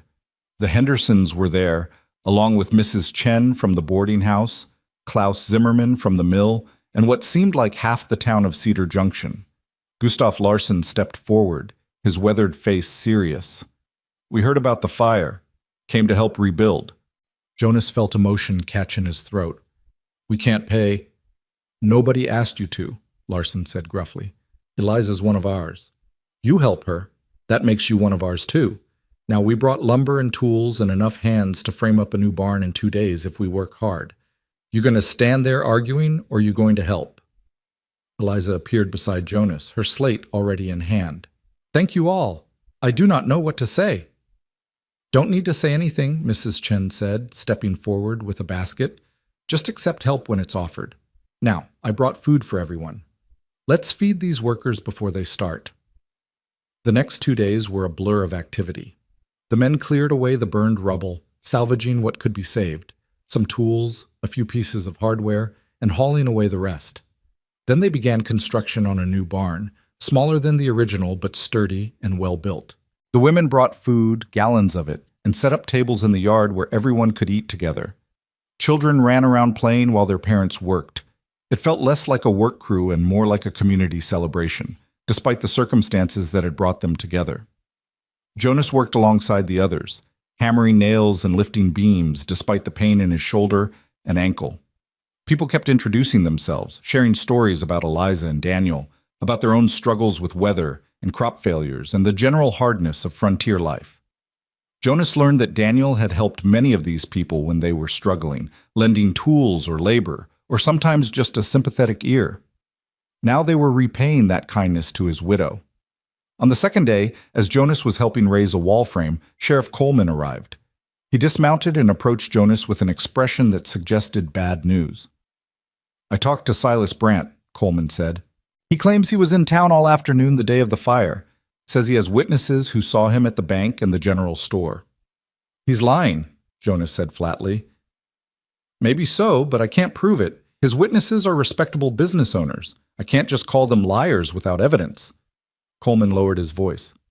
"However, I did learn something interesting. Silas has been borrowing money, a lot of it. Apparently his business ventures aren't going as well as people think. He's leveraged to the hilt and desperate for cash." Jonas felt pieces clicking together in his mind. So he needs Eliza's farm. Not just because he wants her, but because he needs the land to sell or use as collateral. "That's my thinking," Coleman said, "which makes him even more dangerous. A man who wants something is predictable. A desperate man who needs something will do anything to get it. So what do we do? You be careful. You watch your backs. And you hope that when the hearing comes, the judge sees through Silas's lies." Coleman paused. "The hearing is set for a week from today. County judge will be in Cedar Junction to hear the case. I suggest you prepare your evidence and hope it's enough." After Coleman left, Jonas found Eliza and told her about the hearing date. They had 1 week to prepare their case, to organize their evidence, to convince a judge that Silas was lying. 1 week to save everything. That night, after the volunteers had gone home and the new barn stood complete except for some finish work, Jonas and Eliza sat on the porch and looked at what their community had built. It wasn't fancy, but it was solid and real, a testament to the fact that they weren't as alone as they'd felt. Eliza wrote on her slate, "I never knew so many people cared." You helped them when they needed it, through your husband if not directly. Now they're returning the favor. Jonas stretched his sore muscles. We're going to win this, Eliza.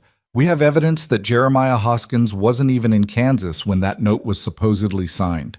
We have testimony about Silas's motives. We have the truth on our side. The truth does not always win, Eliza wrote. Maybe not, but we're going to fight like it does. The week passed in a blur of preparation. Jonas and Eliza organized all their documents, wrote out timelines, prepared questions they wanted to ask.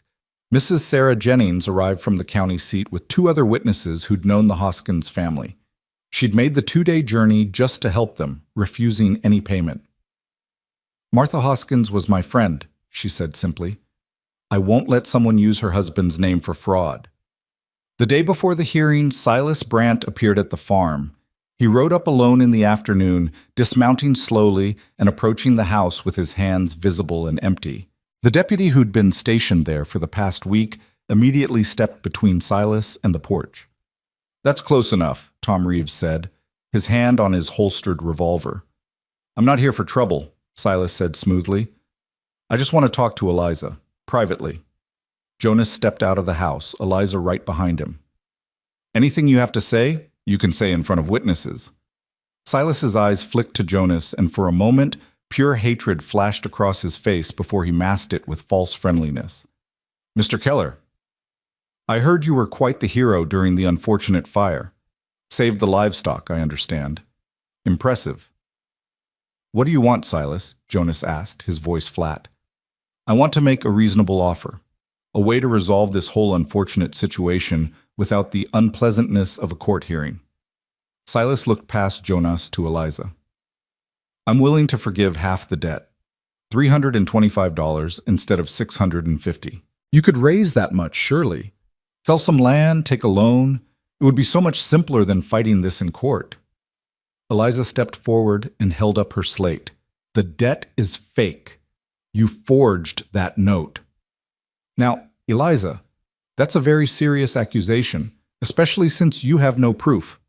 Silas's voice took on a harder edge. The note is legal and binding. The signature is authentic. I have a witness. You have nothing but conspiracy theories and wishful thinking. We have Jeremiah Hoskins' friends and neighbors, Jonas said. People who will testify he was in Montana when your note was supposedly signed. People who will tell the judge you're lying. For the first time, Silas looked uncertain. Montana? What are you talking about? We did our research, Silas. We know Hoskins left Kansas in 1862. He couldn't have witnessed anything in 1864 because he wasn't here. Your whole case is built on a lie, and tomorrow everyone's going to know it. Silas's mask slipped completely. His face flushed red and his hands clenched into fists. You think you're so clever. You think you can waltz into this county, into her life, and play the hero. But you're nothing, Keller. A fat nobody who was rejected by the woman who was supposed to marry him. Eliza only took you in out of pity. Jonas felt the words hit home, reopening wounds he'd thought had healed. But before he could respond, Eliza was there, stepping between him and Silas, her slate held high.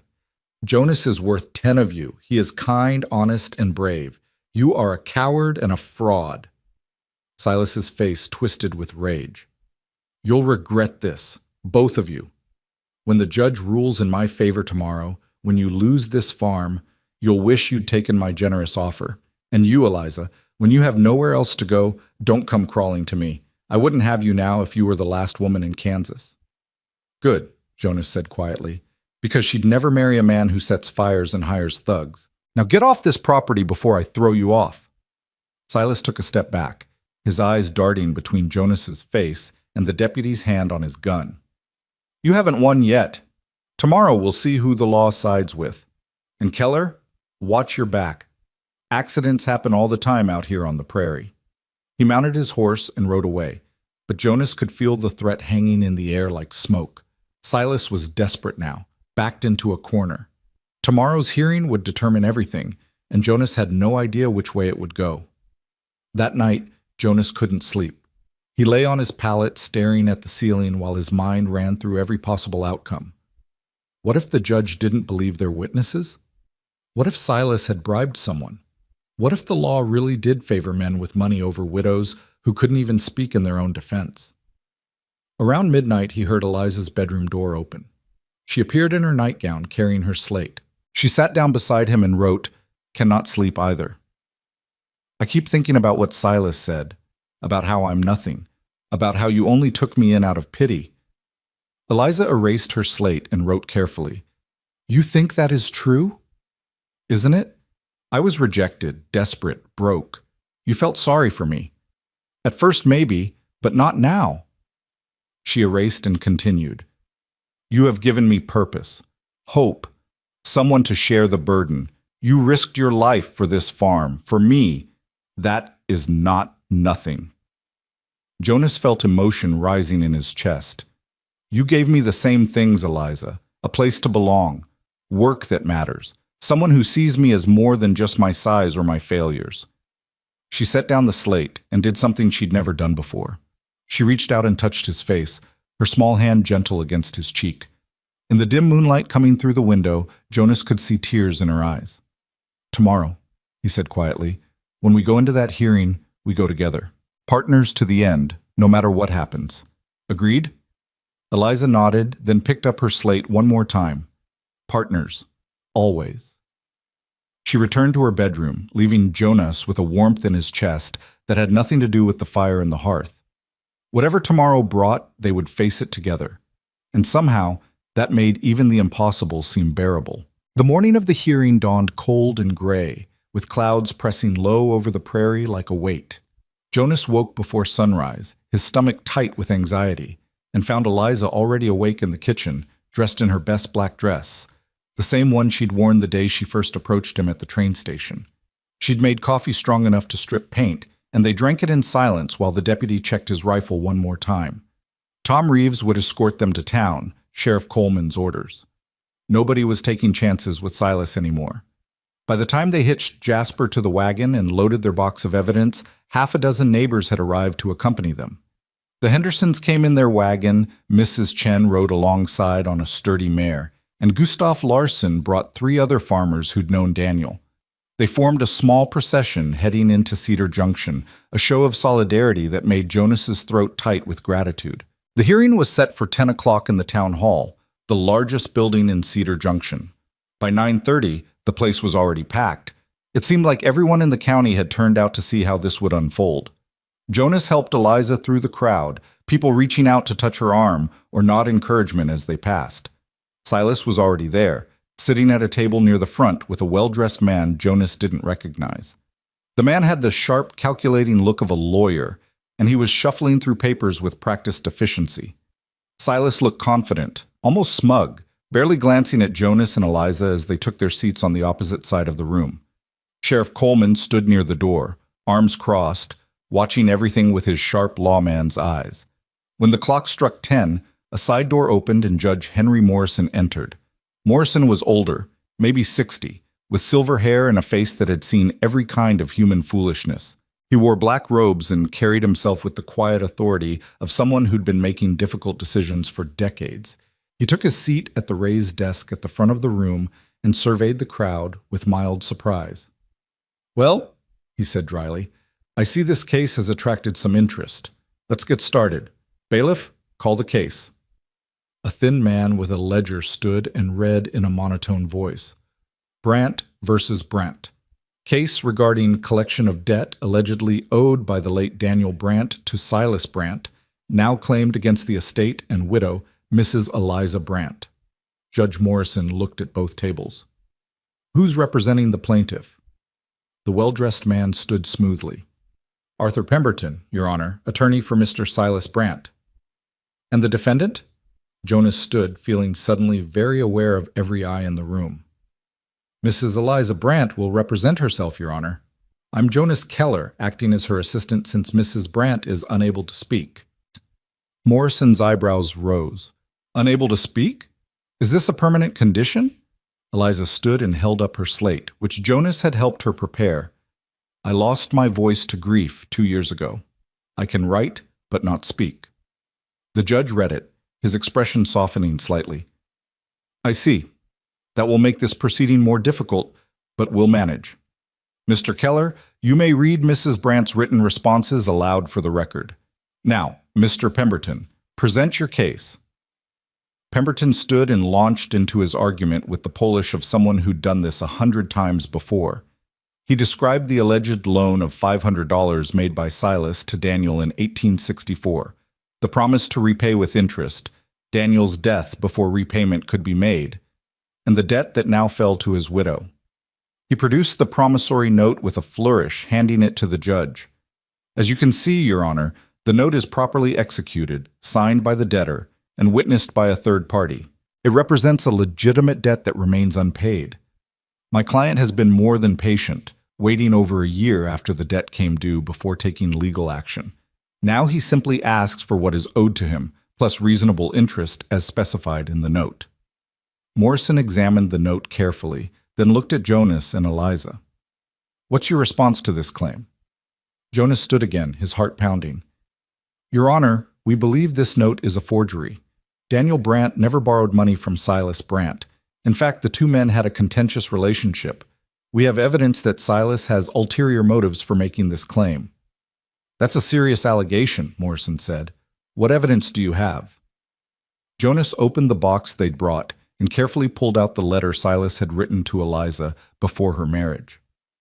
This letter, written by Silas Brandt 4 years ago, establishes that he had romantic feelings for Mrs. Brandt.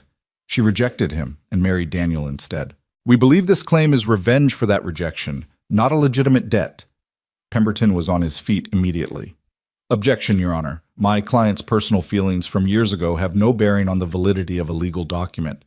This is a transparent attempt to smear Mr. Brandt's character rather than address the actual debt. The motive is relevant, Jonas countered. It shows why he'd forge a note. Morrison held up a hand. I'll allow the letter into evidence, but Mr. Pemberton has a point. Motive suggests possibility, not proof. Do you have evidence that the note itself is fraudulent? This was the critical moment.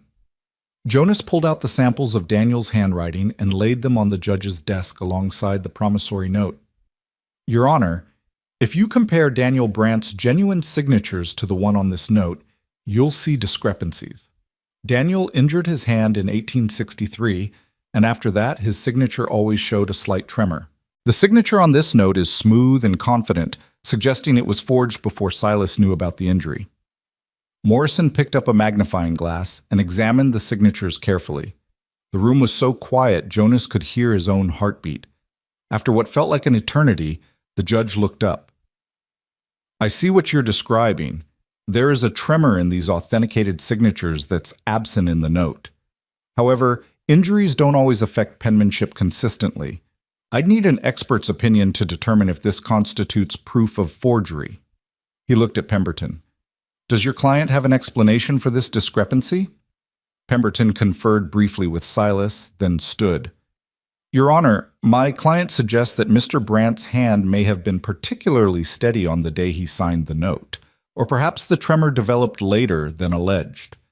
Without medical records documenting the exact date and nature of the injury, this is merely speculation. Jonas felt frustration rising. They were so close, but the lawyer was finding ways to explain away every piece of evidence. He looked at Eliza, who was gripping her slate so hard her knuckles were white. Then Morrison spoke again. What about the witness listed on the note? This Jeremiah Hoskins. Can he be called to testify? Unfortunately, no, Your Honor, Pemberton said. Mr. Hoskins has since passed away, according to my client, but his signature appears genuine, and there's no reason to doubt he witnessed the transaction as indicated. Jonas stood quickly. That's not true, Your Honor. Jeremiah Hoskins isn't dead. He's alive in Montana Territory. And more importantly, he left Kansas in 1862, 2 years before this note was supposedly signed. He couldn't have witnessed anything because he wasn't even in the state. A murmur ran through the crowd. Silas's face went pale, then flushed red. Pemberton looked genuinely surprised, turning to his client with a questioning expression. Do you have proof of this? Morrison asked sharply.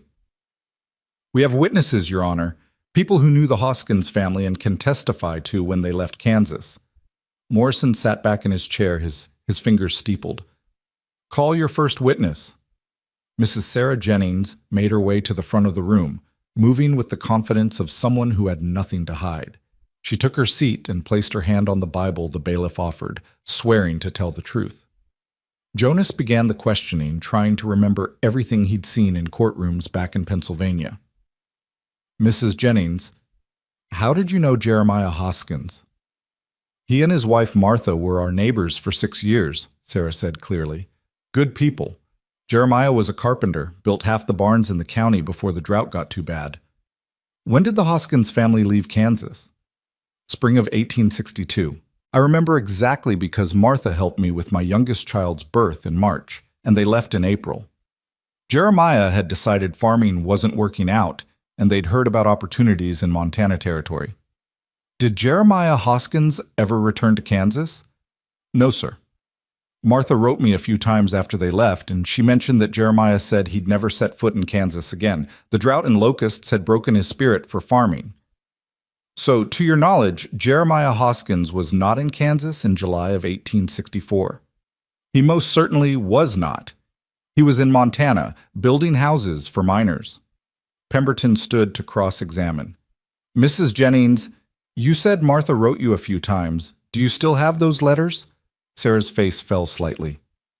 No, sir. I'm sorry to say I don't. I kept them for a while, but they were destroyed in a fire that damaged our barn several years back. So you have no physical evidence of this correspondence? No, but I remember. You remember, Pemberton said smoothly, but memories can be faulty, especially about events from years ago. Isn't it possible you're confused about the dates? That perhaps the Hoskins family left in 1865 or 1866 after the note was signed? No, it was definitely 1862. My baby was born in March of that year, and Martha was there. They left the next month. Do you have birth records for this child? Well, no. The doctor who attended the birth has since moved away, and I never filed official papers. It was just a home birth, like most out here. Pemberton nodded sympathetically. So again, we have only your memory to support this timeline. No documents, no corroborating records. Your Honor, while I respect Mrs. Jennings' sincerity, her testimony is not sufficient to prove fraud. Memory alone cannot override a signed legal document. Jonas called 2 more witnesses who'd known the Hoskins family, and they told the same story. But Pemberton picked apart each testimony, pointing out the lack of physical evidence, the reliance on memory, the absence of any official records proving when the Hoskins family had left Kansas. By the time the witnesses were finished, Jonas could see doubt creeping into Judge Morrison's expression. The testimonies were consistent, but they were also circumstantial, and Silas had a lawyer who knew exactly how to cast doubt on circumstantial evidence. Morrison called a brief recess, and Jonas stepped outside with Eliza. She was shaking, her face pale, and she wrote on her slate with trembling hands, "We are going to lose."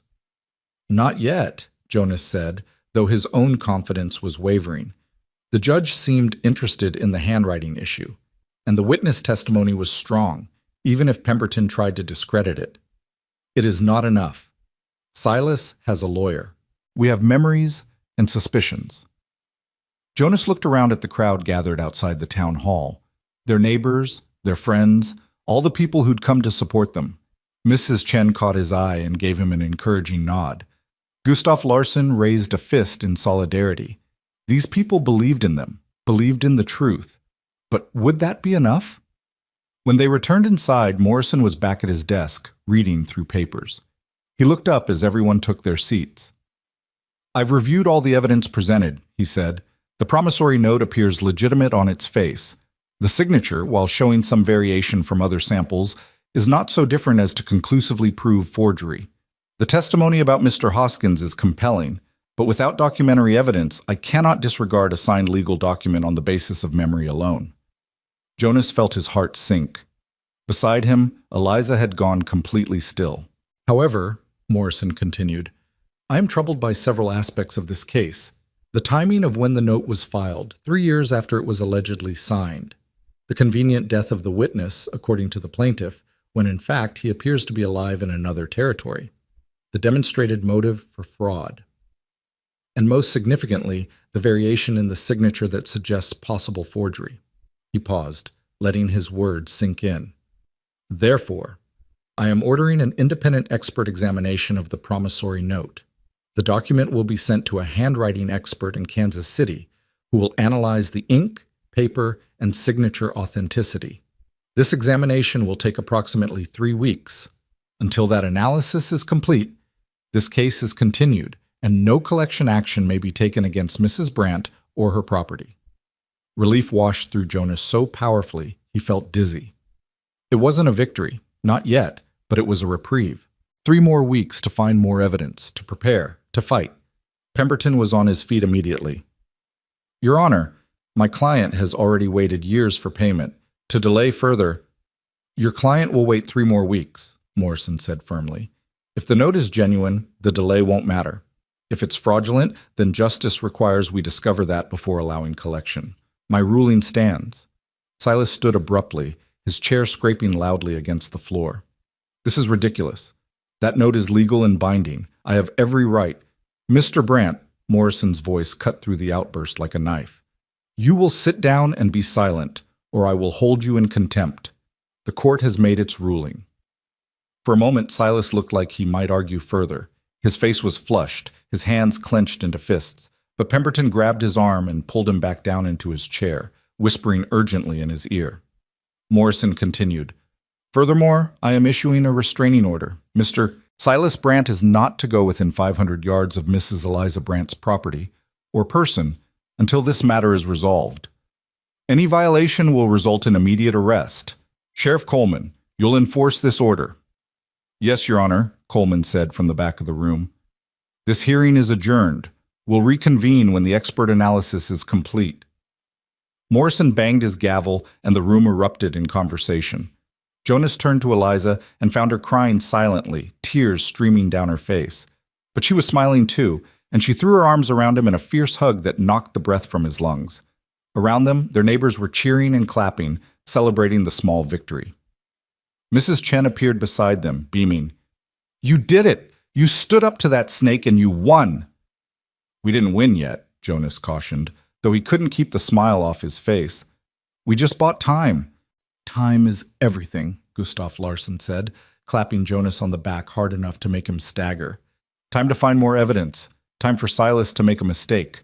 Time for truth to come out. As they made their way out of the town hall, Jonas saw Silas and Pemberton standing near their table. Silas was arguing heatedly with his lawyer, his voice rising despite Pemberton's obvious attempts to calm him down. Jonas caught fragments of the conversation. Told you this would work. How was I supposed to know? 3 weeks is too long. Can't wait that long. Pemberton's response was too quiet to hear, but his body language suggested he was deeply unhappy with his client. As Jonas watched, the lawyer gathered his papers, said something final to Silas, and walked away, leaving Silas standing alone. For a brief moment, Silas's eyes met Jonas's across the room. The hatred there was palpable, a physical thing that made Jonas's skin prickle. Then Silas turned and stalked out of the building through a side door. That man's going to be trouble, Sheriff Coleman said, appearing at Jonas's elbow. The judge gave you 3 weeks. I suggest you use them wisely. Find more evidence, and don't give Silas any opportunities to do something stupid. You think he'll try something? He's desperate and cornered. That's when men are most dangerous. I'll keep a deputy watching your place, at least for the next few days. Coleman tipped his hat to Eliza. You did good today, ma'am. Not many people would stand up to a man like Silas. You should be proud. The ride back to the farm was almost celebratory despite the cold weather. The Hendersons rode alongside their wagon, and Mrs. Chen insisted on coming back to help prepare a proper meal to celebrate. By the time they reached the farm, it felt less like they were returning to a threatened home, and more like they were coming back to a place they'd successfully defended. That night, as Jonas and Eliza sat on the porch after everyone had left, the weight of what had happened began to sink in. 3 weeks. They had 3 weeks before the expert analysis would be complete. 3 weeks before they'd face Silas in court again. Eliza pulled out her slate and wrote, What if the expert says the note is real? Then we find another way to fight, Jonas said. We show that Silas's witness couldn't have been there. We demonstrate his motive. We make such a strong case that the judge has no choice but to side with us. You have so much faith. I have faith in you, Jonas said simply, and in the people who came out today to support us, and in the fact that truth has a way of coming out eventually. Eliza was quiet for a moment, then wrote, I am glad you stayed, glad you did not leave when things got hard. Where else would I go? Jonas asked. This is home now. The next 2 weeks passed in a strange sort of suspended animation. Jonas and Eliza continued working the farm, tending the animals, preparing for winter. The deputy, Tom Reeves, stayed on the property for the first week, then pulled back to occasional patrols once it became clear Silas wasn't going to violate the restraining order immediately. But Jonas could feel the tension building. Silas was still out there, still desperate, still dangerous. And the clock was ticking down to the moment when they'd face him in court again. On the 15th day after the hearing, Jonas was repairing the fence around the vegetable garden when Sheriff Coleman rode up, his face grim. We've got a problem, he said without preamble. Silas left town 2 days ago, told people he was going to Kansas City on business, but I checked with the stage office. He never took the stage. Nobody knows where he went.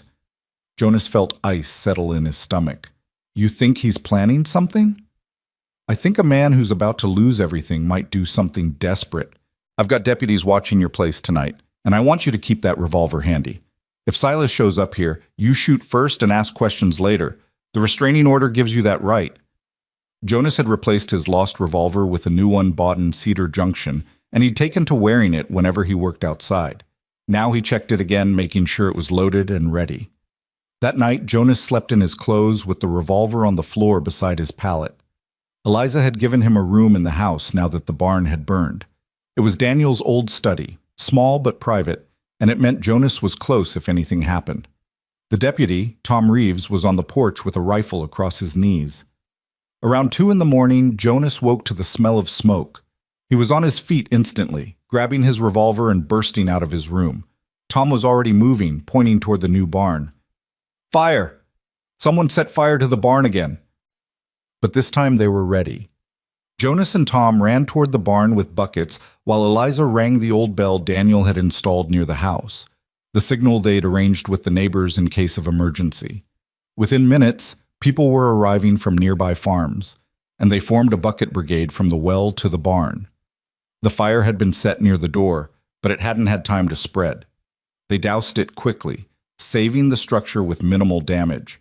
And as Jonas stood there catching his breath, soot-covered and furious, he saw movement in the darkness beyond the barn. There! He shouted, pointing.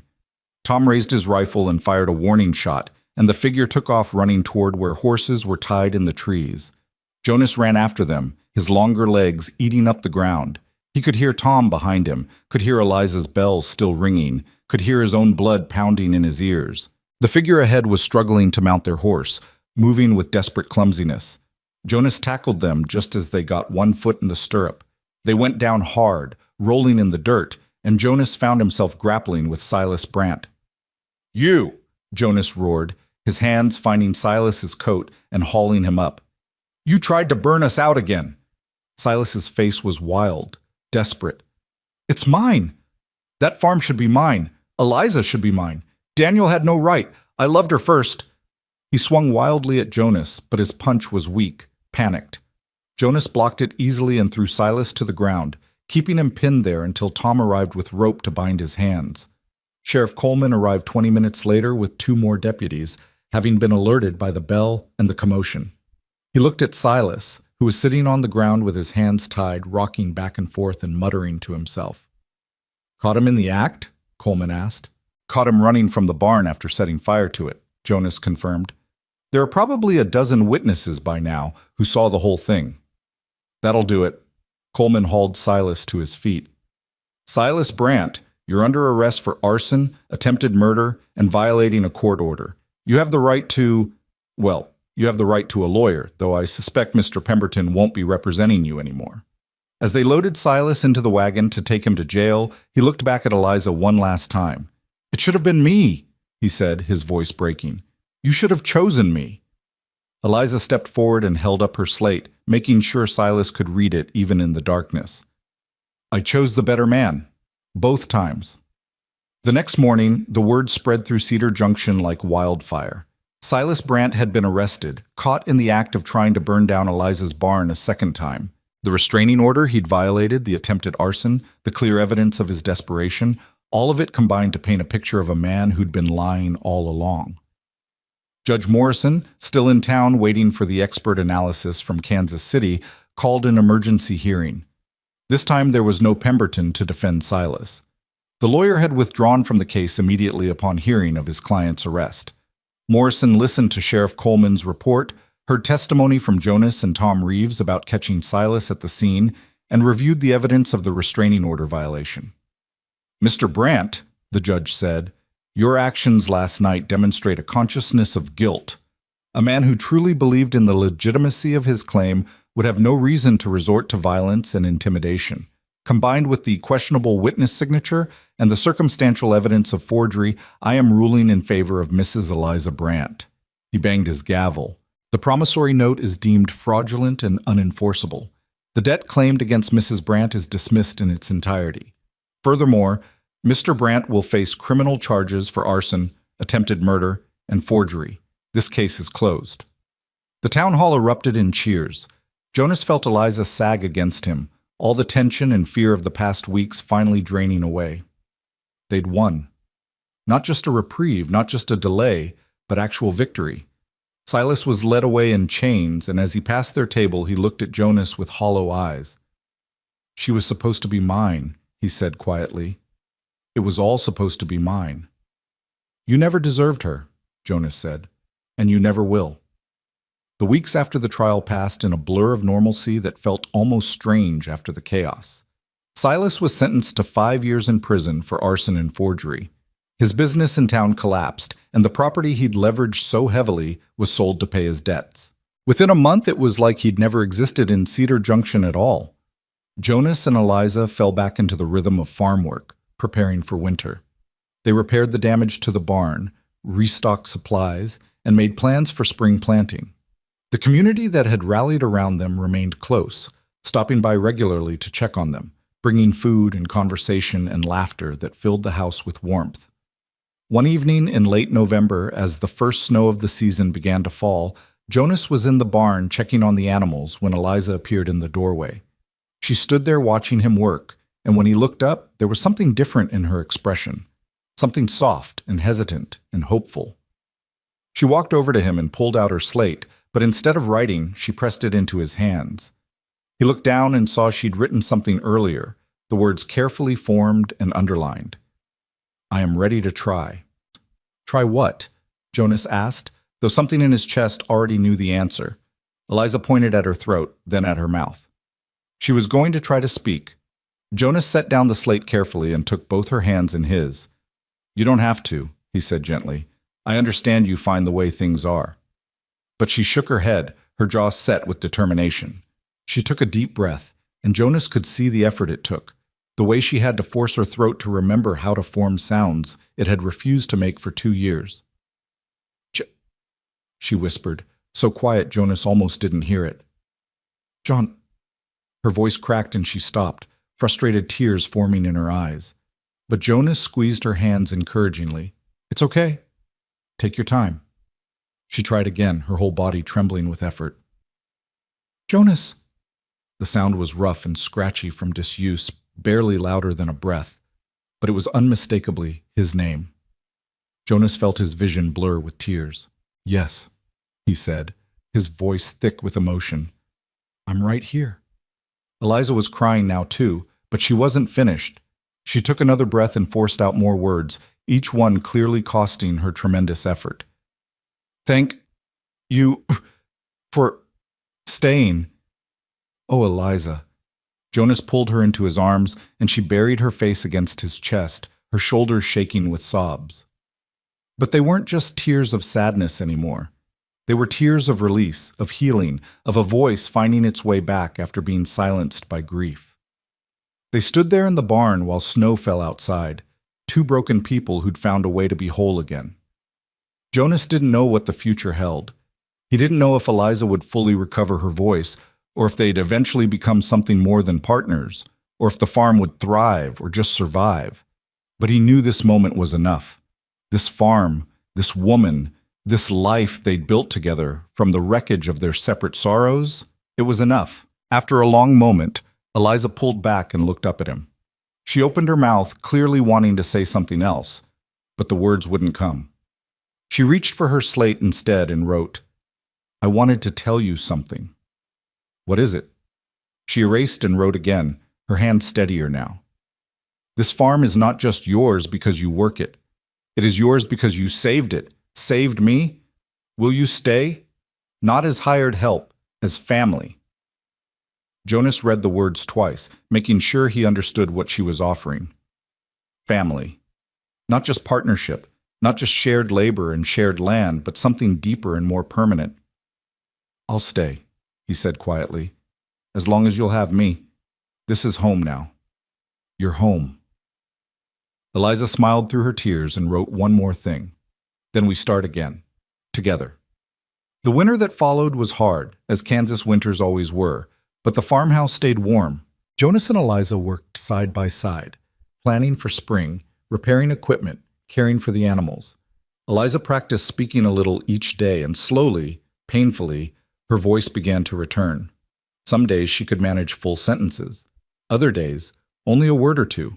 But Jonas never pushed her, never made her feel like she had to speak to be understood. By the time spring arrived and they began preparing the fields for planting, Eliza could hold short conversations, though her voice remained soft and sometimes uncertain. She sang while she worked, quiet songs her mother had taught her, and Jonas thought they were the most beautiful sounds he'd ever heard. One April morning, as they stood looking at the freshly tilled fields ready for seed, Eliza spoke without her slate for the first time in months of conversation.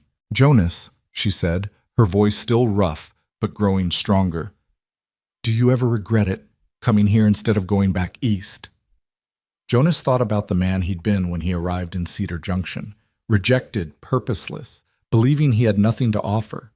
He thought about everything that had happened since: the harvest, the fire, the fight with Silas, the community that had embraced them both. He thought about the woman standing beside him, who'd seen something worth saving when everyone else saw only a man too heavy for farm work. "Not once," he said, "not for a single moment." Eliza reached out and took his hand, her small fingers intertwining with his large ones. "Good," she said, "because I can't imagine this life without you now."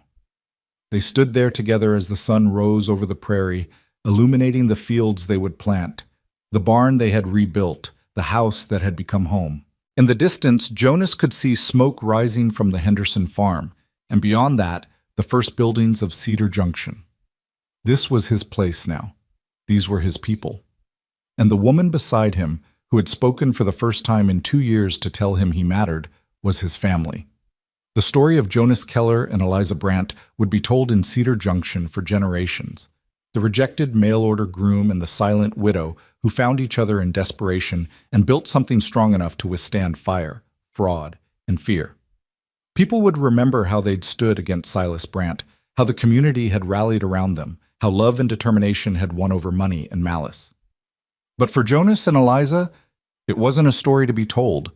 It was simply their life, beginning again in the Kansas soil they'd both learned to call home. The wheat would grow, the seasons would change, and through it all, they would work side by side, partners in every sense of the word, building a future neither had dared to hope for when they first met on that desperate September day. As they walked back toward the house for breakfast, Eliza spoke again, her voice growing stronger with each word. "I think," she said carefully, "that today will be a good day." Jonas smiled and squeezed her hand. "I think every day is good, as long as we're together." And in the morning light, with the promise of spring all around them, that simple truth felt like enough to last a lifetime. The two HD cheaples, www.youtube.com/watch. V3VFSIEZZM5W. Got it. Here's a shorter, cinematic 5-part American-style summary, around 350 words total, keeping all the emotional beats, new character names, and a clean, dramatic arc with a closed ending. Title: The Widow Who Spoke for the First Time. 1. Opening, the rejected man. In 1867, Kansas, Jonas Keller, a heavy-set man with kind eyes, was left humiliated at the Cedar Junction station after a widow canceled their mail-order marriage with a cruel telegram. "You're too heavy for farm work."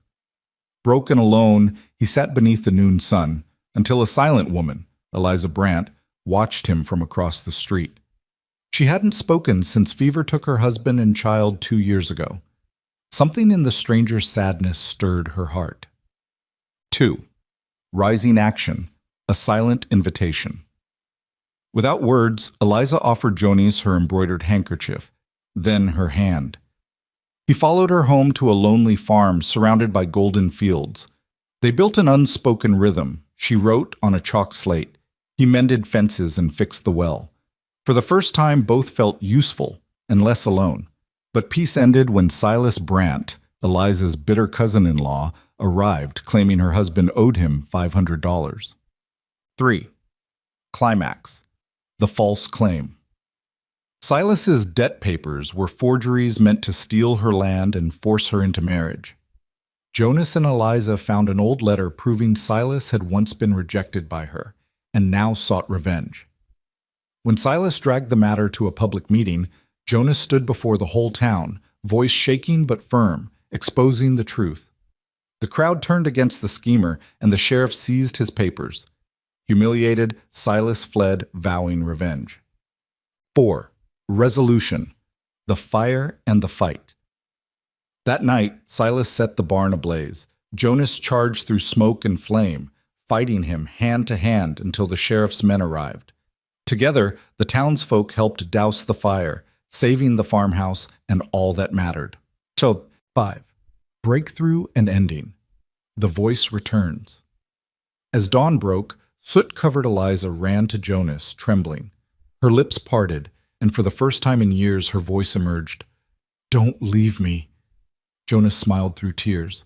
"You got your voice back." She whispered, "No, you gave it back." The farm stood scorched but alive, reborn with love, and the widow who once lived in silence had finally spoken her heart.